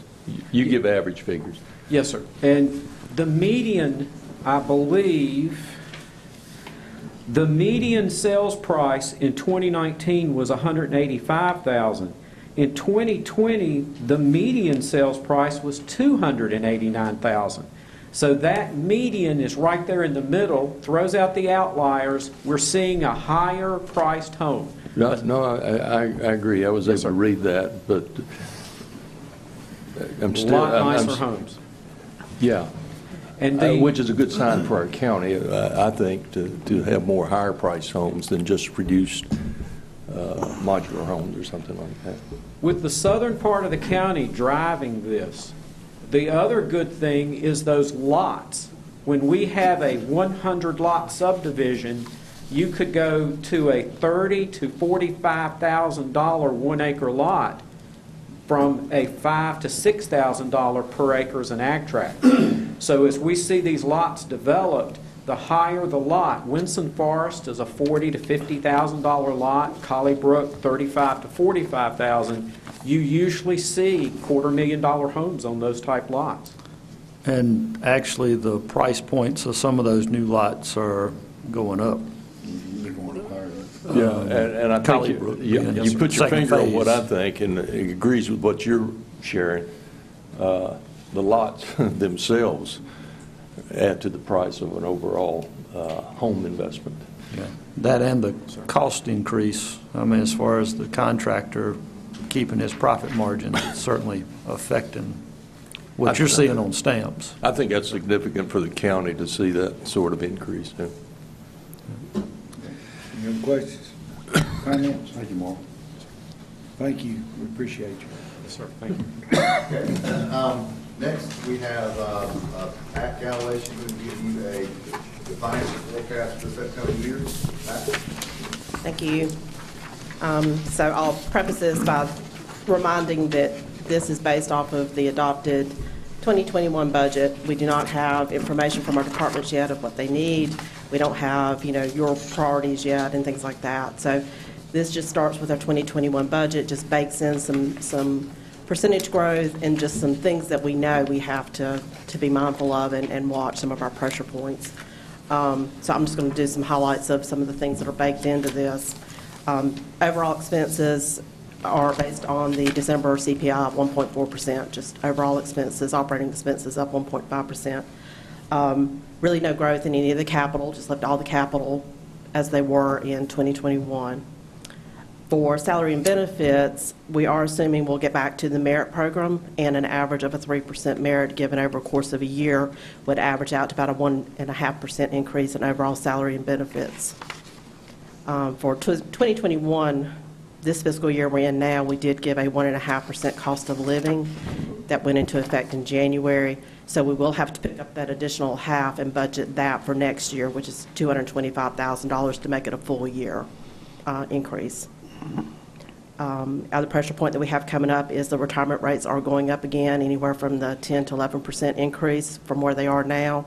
So for local government, general government employees, it's going from 10.15% up to 11.25%. For law enforcement, it's going from 10.9% to 12.1%. So we have about $330,000 in additional retirement costs that have been included in this forecast. $330,000. And it was 10.1. Bottom, Kevin. What was the non-law enforcement percentages?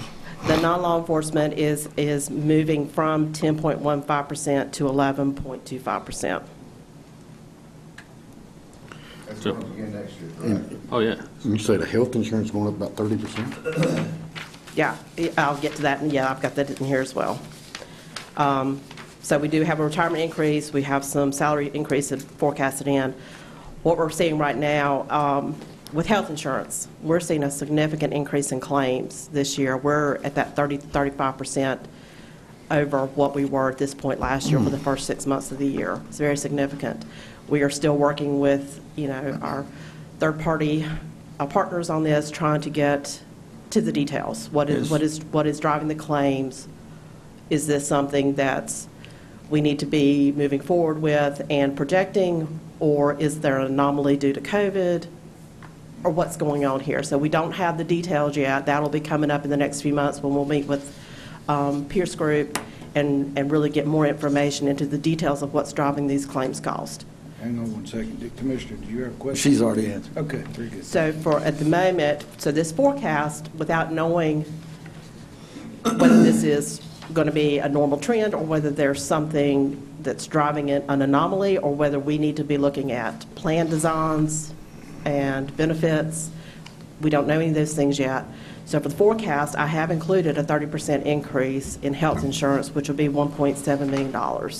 And again, just to reiterate, we're going to have to do a deep dive into this because there's something that doesn't seem to be right based on years past. So either if this is a continuance, then we're going to have to make major modifications to our existing plan in order to level out.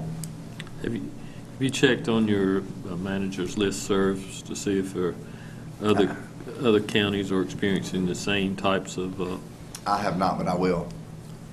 And I realize health insurance is throw it up and see where it lands every year and hope you have a better year than the year before. And you try to mitigate that by wellness programs and of course the county has a couple of other things that helps mitigate that by having the virtual the virtual physician, that teledoc thing, and the pharmacy downstairs. I'm sure helps up helps out tremendously. Just for general. But the fact of the matter is you get a couple of major claims and it costs. And I will say the last update that we received from Pierce Group a few weeks ago, we did have an uptick in what they call as high-cost claimants. That's where we've got to dig into the details. What's the status of that? Are they short-term? They'll be going back to normal claim levels, or whether this is a continuing. And that's where we have to get into the details with them to understand how is that impacting our claims cost, and how do we project that moving forward? And that's what we don't know yet. These are the things we don't know. Because it's my understanding when you have something like that, and you have a chronic issue that employee has, that it's almost like it lasers that employee. The rates may be this for others, but this is a higher risk. So we're not going to pick up anything. We're not going to start paying the claim on this employee until the $100,000 mark versus whatever that threshold is where the secondary insurance kicks in. Right, yeah. We do have the stop-loss insurance, Yeah. but we have to cover claims until they reach that. Yeah. So that's where we have to really dive into what's the status of these claims, and are they short-term due to, things that are going on in our world today, or our health, with COVID and things like that. And those are things we just don't know yet. Commissioner Travis? Reached a follow-up on that. I was telling Lance, a lot of cities and a lot of major businesses now are actually hiring their own doctor just for general care stuff, for prescription for cold, flu, physicals and giving shots. Maybe that's something we need to let Lance to look into, see if there's an option just for our own doctor for our, general care instead of specialties. Well, We do have a got PA a that works PA. here, is it Monday, Wednesday, and Friday? And you got the But you can include dependents, with another doctor. Dependents. How is that going to save us money? Probably would. The dependents? I mean, you're paying for the dependents now. Yeah, but they go into their home. Not everybody, we offer everybody their primary, but as far as they have a dependent or the children they have to pay for it, so. Okay. When I think when you see these big swings, and Pat, correct me if I'm wrong, most of it is these high-cost claimants. It's the claimants that run up $200,000 or $300,000 or $400,000 in claims for the year, as opposed to just your normal cold and flu. It's a cardiac care. It's if somebody has a heart attack. Specialties, yeah. A lot of it is like arthritis, rheumatoid arthritis. Or diabetes. Yep. Not taking my main thing. All right. The other piece of our health insurance is our post-65 employees, which we pay a premium. We don't have those self-insured. We pay, the Medicare Advantage plan on those. So we don't have rate increases yet. Those come in January. Their rates are set as of January. We usually get them in the fall. So right now I just have a 15% increase built in that based on what we just saw this past year or 2 years ago. Again, this will be things that we'll dive into with Pierce Group to see what the projections look like, and we'll fine-tune that number as we work through the budget. Does that include our retirees, that number? Yes, sir. Yes, sir. All these numbers include our full health insurance plan, retirees, post, and pre-65. And we still have some retirees that are on previous policies that the county had that I guess we're still paying their supplement, right? That's correct. They would be grandfathered in. Mm-hmm. And some that we're paying, have we still got anybody, well, I guess we do have people that we're paying, they're going to be double insured when they get Medicare, because they're going to have county insurance too, right? Once they get on Medicare, we pay the supplement. But I think there was some at one time that you had. Okay. Yeah, anyway, that's fine. Okay, I can't answer that one.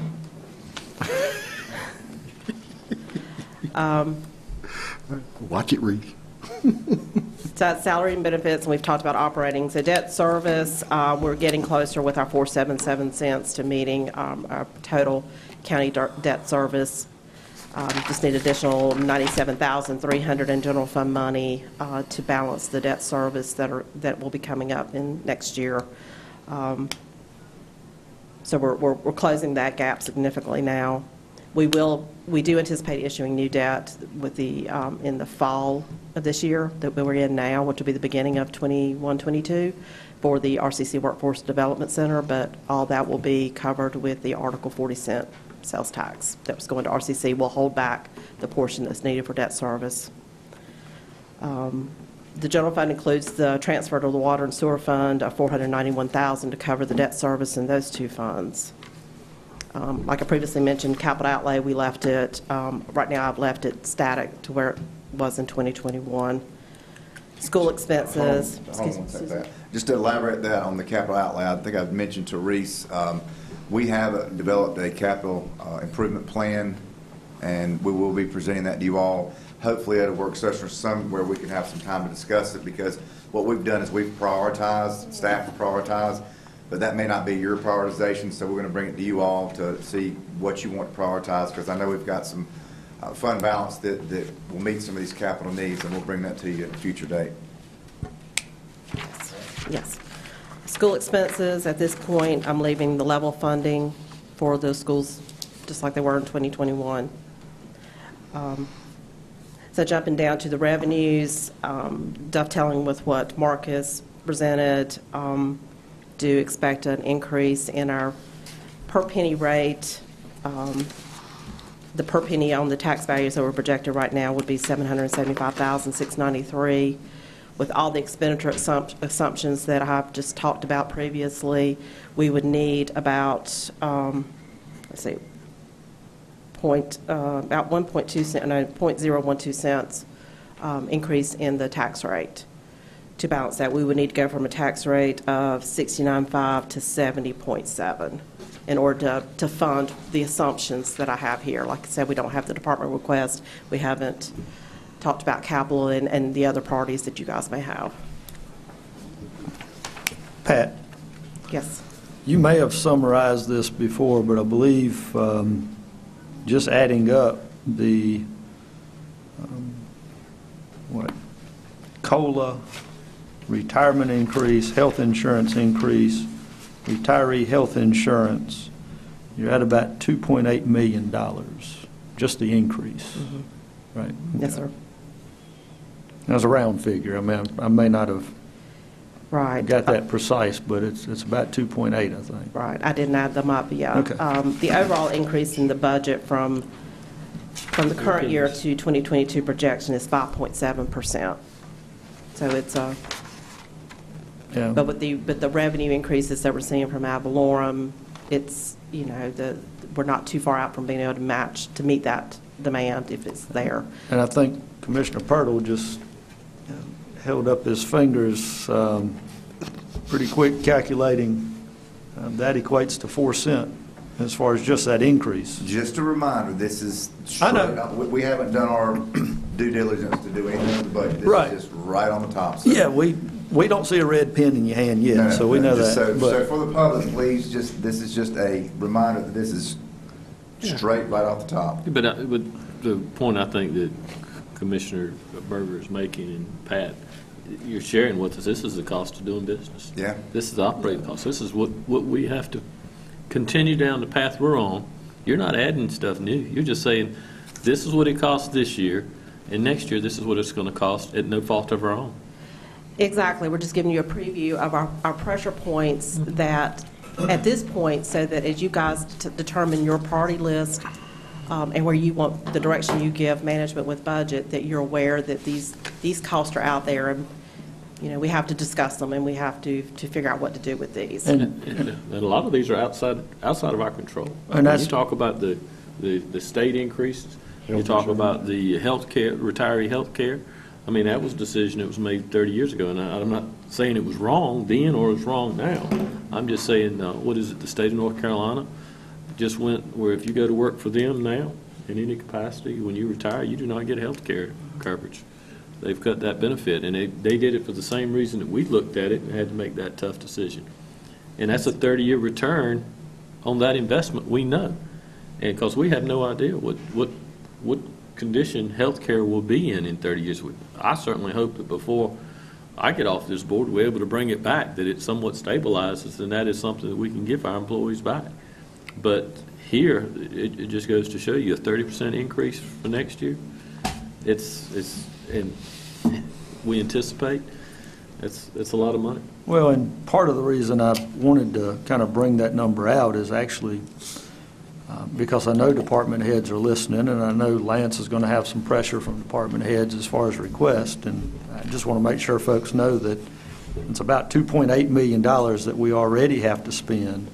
The only part of that was in our control was the COLA increase given to employees. And that was about $225,000. But the rest of that is completely out of our control that we already are obligated to spend on a recurring basis. Yeah, well, and what she mentioned earlier was the 3% COLA that we may recommend, well, that's still in our control as well. Okay. The big one, though, is that retirement. I mean, that's huge. That and it's going up insurance. again. I mean, that's a lot, $330,000. Yes, sir. That's a lot of money, and we know that it's going up again. And, I mean, you're talking about per employee or a civilian of 1.1% of the salary going towards we have to pay into the state, and for law enforcement, 1.2%. And as we go into budget kickoff in the next week or two, where we're meeting with departments virtually this year and that kind of thing, I'll make sure that's well communicated that, you know, this is a tight year, even though we might have additional sales tax and people have heard that. It's getting eaten up with things That's out of our that's control. out of our control, and unless we, I'll make sure that that's well known. Okay, just to hit on a couple of the other revenue items, especially the sales tax. So just as everyone else has mentioned, COVID did not impact sales tax the way we had originally anticipated and expected. It did just the opposite. We have seen drastic increases in our sales tax, especially on the point of sale articles. And of course, we all know that's driven the online retail sales that are going on now with folks not going to retail shops. Knowing that eventually we will open back up and folks will get back out into the retail shops to our local surrounding communities, I did not want to project that level of increase moving forward. So at this point, and we're still watching the sales tax month to month and trying to figure out where is that going to level off. We do expect that it's going to level up from where we were before because people now are more comfortable with retail shopping, and there'll be some level of that does continue on. But eventually, folks will go back to the retail stores, and that will drop us back down. So at this point, I went back to our last normal year of 2019 and just did a 2% increase over each year, which was our normal percent increases prior to COVID-19, just to kind of get some increase in there, but not so much that we're going to fall short on our projections. And like I said, after we get through the next few months, when things level out after the Christmas shopping time frame and see where we level out, at that point, I'll be able to project that a little bit better of where we can be. Whether that may still be too low, I still may have some capacity, I can pull that back up. Articles 46 sales tax, the same. We're seeing the increase. I project $2,025,000 for that next year. Whatever we do not need for debt service, we will send to RCC for them to continue with their projects. All other revenues have behaved normally. We're seeing increases, of course, in some of the community development fees with the increase in activity they're seeing. EMS operated the opposite of what we expected, that we are seeing a significant decrease in EMS revenues, and currently that's being evaluated. I did drop that $500,000 for next year right now. We're expecting to be short this year, but that's the details on that is being evaluated currently as well. Paul's working with EMS folks trying to get an understanding of what drove that and then what should we project for next year. So that will be fine-tuned as we learn more. Commissioner Travis. Well, Not really, because we get, with the way with the rescue squads that it works, we get the revenue in first, and then we give that to the squads. We're not getting as much revenue, so the squads are getting less from us. I looked at that the other day. But we would still expect to see revenue. I mean, EMS revenue is typically very stable. It's usually, every year it goes up a little bit just from keeping up with what Medicare, I think it is, what their rate is. This year is kind of baffling all of us, to be honest with you. Some of it's got to do with doctors not taking patients for like 6 months when COVID first hit. But I'm working with Rodney Cates right now, going through all the call volume, all the call data to try to figure out what trend is causing this. And that was my question. Is there a correlation between call volume? Is it delinquent accounts that's driving it, or is it more of a call volume or reduction in call volume that's driving that? I don't think it's the large enough reduction to explain what we're seeing. So we've got to figure out. Two of the hospitals stopped elective surgeries. There for a while, they just did it again. So Yeah, but I'm still thinking if call volume drives that train. Well, if you're in a nursing home, they might put a surgery on or something. I don't know. We have seen a big reduction in convalescent transports. I know that. Yeah, but are we? We're still doing. We're doing a percent. Is I guess the rescue squad's helping out with some of those convalescents too. Absolutely. So when the rescue squad goes out, you're still going to see the revenue. Right. It's just going to be a larger expense. It's going to be expensed out. Right. Revenue's in. That's my concern is what you're telling me is that the reduction in the revenue. You got to dig and get into the weeds to figure that one out. Our first 6 months of this year were less than the first 6 months of last year or the year before, and I think it was about even with the year before, and that's just, I haven't seen anything like this before. So. Well, go ahead. Mr. Travis, you have a I was question? just going to say, with the pandemic, less people going out, less people traveling, less people doing activities. Usually, people get hurt, people get sick. But that would be reflected in the call volume, right? You should on the call. That's right. We'll have something to present to the board to explain exactly what's happening, whether we anticipate it continuing. The last revenue item is investment earnings, and that impacts us all. So we know the rates were dropped back down to 0 to 0.25 by the feds back in the spring when COVID hit. So that's all the investments that I had that were earning higher rates have now matured out, and I can only reinvest in lower. So that's taken a very significant hit, which I'm sure you all understand that. So that's the highlights of the projection. Like I said, this is before we have any requests from departments. This is before we have your priorities or directions you give us. So this will definitely be fine-tuned and do budget. So, but this reflects what type of increase in taxes? Yes. It's a 1.2 cent So that's increase. That's just before we, Well, realizing that there's some departments, she had, what was the CIP 1.4? Yes. So CPI. you have departments who don't have true needs out there, but again, we're going to reiterate to them at the very beginning is there's a lot of stuff, a lot of the expenditures that are out of our control, and they need to be mindful of that. And I think we've got to keep in mind the uncertainty of the economy with additional regulations coming from the federal government and how that will impact things in the future. I mean, it's an unknown at this point. There's no telling what he's signing now. But that's certainly an uncertainty as well. I also think that we still got the capital improvement plan that you're going to share with us. And so hopefully we'll look and see how well we've done this year. And there may be some items on that list that projected to be for next year that we could get out of this year before we can afford it, so to speak, if you follow what I'm saying, Mr. Manager. We've got some ideas or some suggestions to have a continual. The county's really never had a capital improvement plan. We've always kind of come to you all when we needed stuff, but this is a true CIP that projects out many years so that we can figure out where the revenues are coming from.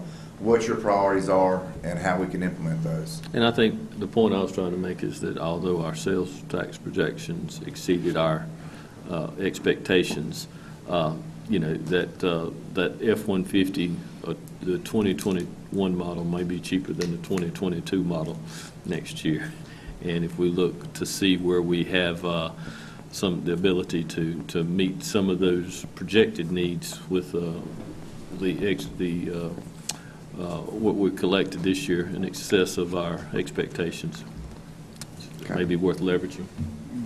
And we're not expecting any care money as well. Yes. By the way, I'm glad we saved that killer money because we certainly need it, especially with having to take care of the vaccinations. Yeah. Pat, you done? I'm done. Unless Okay, there's with any that being questions. said, now it's your turn, chance to, the calendar. Go ahead. So in your packet, you should have a proposed budget calendar for this year as well. It follows very closely to how we've done this in the past. I think a slight deviation from how we do this in the past. In May the 14th, which is a Friday, we plan to present the budget to the board so that you have a weekend there to do some review. And then May the 17th, which is the regular meeting. Should be the last page of your... Yeah, it's in there. You've got to dig for it. There it is. So May the 14th, on that Friday, we present it to the board and the public, and then May the 17th at the regular meeting, we would do the normal presentation again, just to highlight what's in there. Other than that, so you're just giving us 3 days to look at it? you have it before the presentation that Lance will do, that just goes over it. Before we go to the work session, you'll have 12 days. Okay. Yep. And I think that's 2 weekends. Yeah. Okay. We want to make sure everybody's clear with these dates and everything, so go ahead and put them on the calendar if it's okay. May 26th, right? That's a Wednesday. That's however this board wants to do that. That's just a proposed date.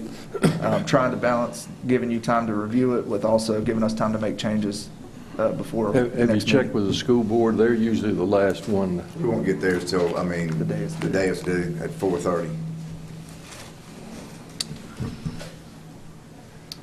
Mr. Chairman.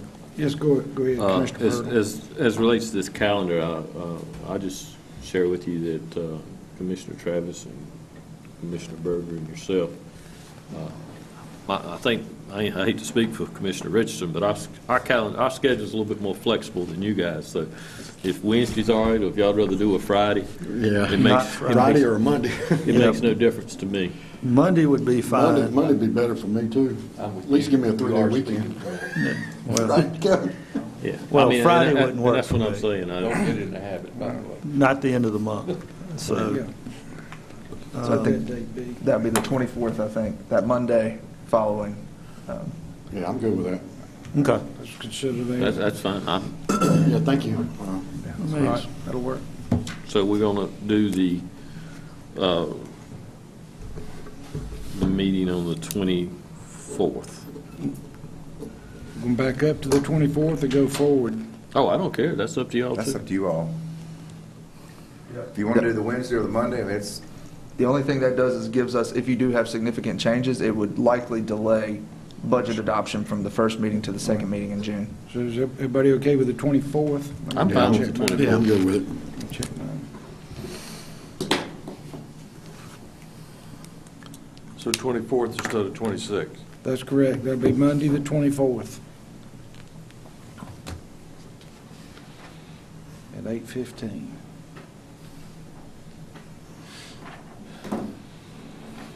Is that You need a time? motion for this, for the that'd be calendar? great to have.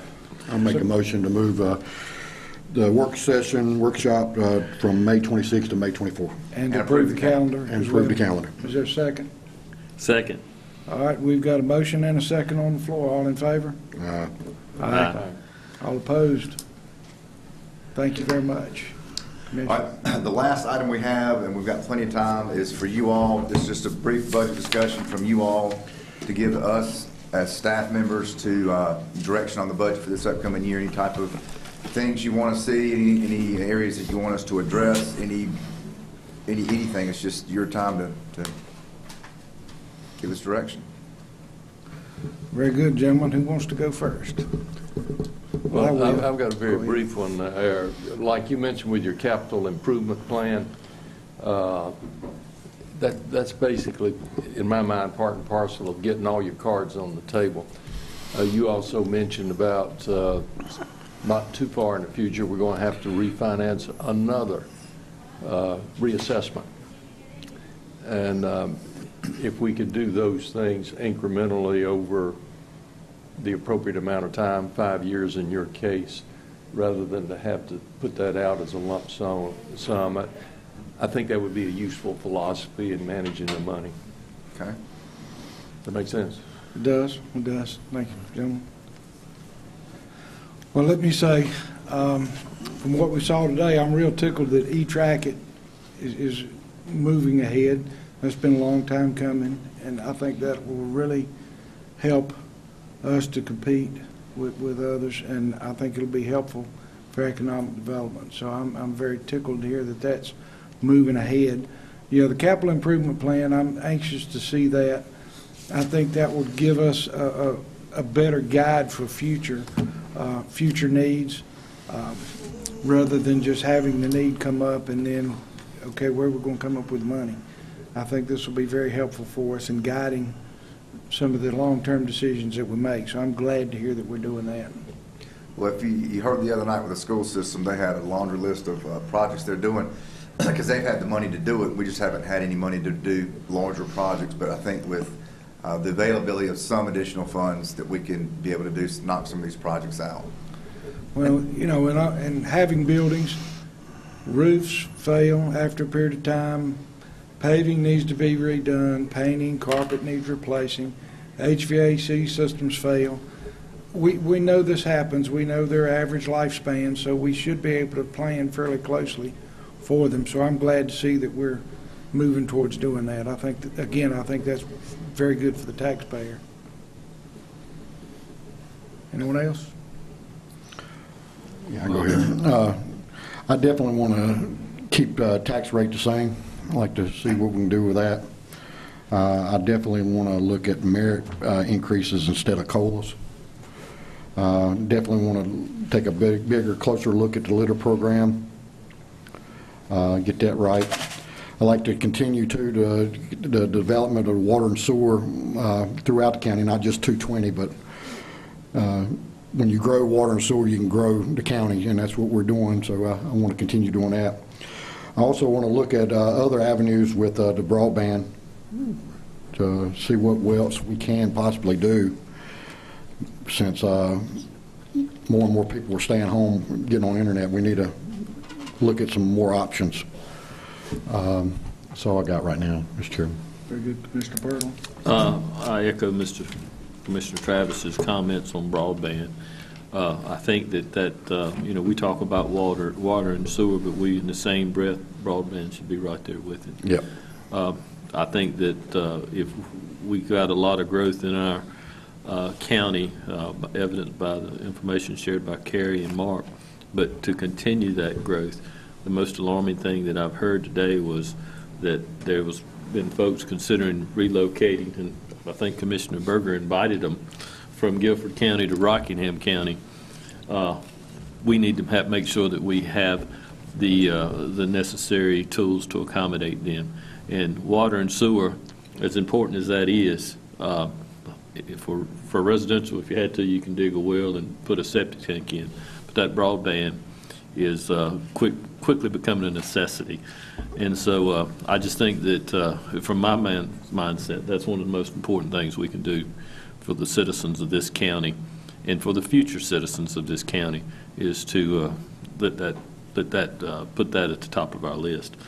The only other thing I'd say is that Commissioner Richardson made a comment earlier that the CARES money, you know, we've got CARES money that probably we're not going to get in 2021 in the next calendar year. You made mention how fortunate we were to have that and have utilized it in a very strategic way and saved it. But also, what it's there for is to address the COVID-19 issues facing our county. And as the availability of this vaccine is made to our community, I think that we should continue to. I've got some good reports on our latest logistical efforts in dispersing the vaccine. I imagine that it is going to become much more of a logistical, I don't want to use the word nightmare, but a challenge to when we lower the age and start getting those, the general population under the age of 55. So I encourage you to, I have no problem at all. That's what that money's there for. We can solicit, pay overtime to our existing employees. If we have to do weekends, is my thoughts. And if we have to contract nurses or dentists or whatever doctors or whatever the case may be to help roll that out in a timely fashion. The only thing holding us up right now is the state's Health and Human Services disbursement of that vaccine out of the governor's office. So I just encourage you to continue to work with the other entities and make sure that when that time comes, we're fully prepared, because it seems to me that we're not going to get any direction from anywhere but from within Rockingham County. Correct, and I had shared with Commissioner Berger that UNCR, he asked me earlier about UNCR got 0 doses. Mm-hmm. We're not getting, you can't vaccinate 91,000 people with 200 here and 100 there. And it's going to take a while. I'd definitely like to see how much it would cost if we could buy it. We can use COVID money to buy some if we have to. I don't know if we, I don't know where you can go get it. It's my understanding that the federal government is distributing all of it. It's bought straight from the feds. I don't think we can buy it. It goes straight from the feds to the states to the counties. No, I'll see what I can find out. Mr. Chairman, Lance, also, where are we at on, and I don't know if you've discussed it but when we had the, one of the executive orders from our governor was the utility payments. And there was a time and point where you did not have to pay them. They suspended or delayed the payments and give some utility payments. But then you could go back and collect. How are we doing on that? I'll have to check and let you all know. Can't tell you. Okay. Yeah, they really didn't have a lot of takers on that. Most folks were paying up. I think they only had like 1 or 2 that even talked about doing the payment plan, but their intent was still to come in and pay. That's so great. The last conversation with Ashley a month or so ago, everybody's pretty much caught up. Oh, okay. Well, thank you. Good. Mr. Berger, anybody have anything? Now, one of the things I'd like to see, if at all possible, is us to continue to have some funds dedicated for, and I think it's in there, as far as that water expansion. That way we can plug that hole. We heard from Ronnie that once those subdivisions are built out, right now would be close to halfway there, which is really in a roughly 12-month time frame. Now, granted, they're not built out, but that's just plan lots. So we're getting there, and we've got to plug that hole. We'll continue to grow that. Pat, what is in there now? Is it 750? I think we dropped it. Yeah, I think it's a little bit less than it's that. like 4 or something. No, if we had 600. Was it? Do you remember? I thought the debt service had dropped to like 4. You're talking about that money fund that we had to set aside. So we had $350 set aside that could be for parking lot originally, that could be repurposed for anything. And then we added 100 this past year. Added 100, and I think we had 250 at some point. I'd have to get the exact numbers, but we're close to it, and we'll keep adding to it. Right, because as we do have developments come to us for water expansion, then we certainly want to get more people on the system. So. And I should point out that with the CIP, we have one for the general fund, and then we also have one for the landfill fund and the water and sewer fund. So that'll incorporate what we just got from the contractor, but that would be somewhere we could put that. Yeah, I agree. We see the need with continued growth in building inspections and plats and We such. definitely want people to know Rockingham County's open for business. Exactly. And We're here for it. residents too. That's right. That's right. And- Anything further? Well, just one thing I want to say is that, you know, I hope these meetings or these planning retreats are somewhat beneficial. And if you see, I don't want to waste your time or staff's time, so if you see any areas that we can improve or things that we can bring that we haven't discussed that you would like to see, please feel free to think about it, email me and let me know when we're planning for it for next year. Very good. Thank you. Thank you. Do we have a motion to adjourn? You do. Is there a second? Second. All in favor, say aye. Aye. We are adjourned. Thank you, everybody. Good.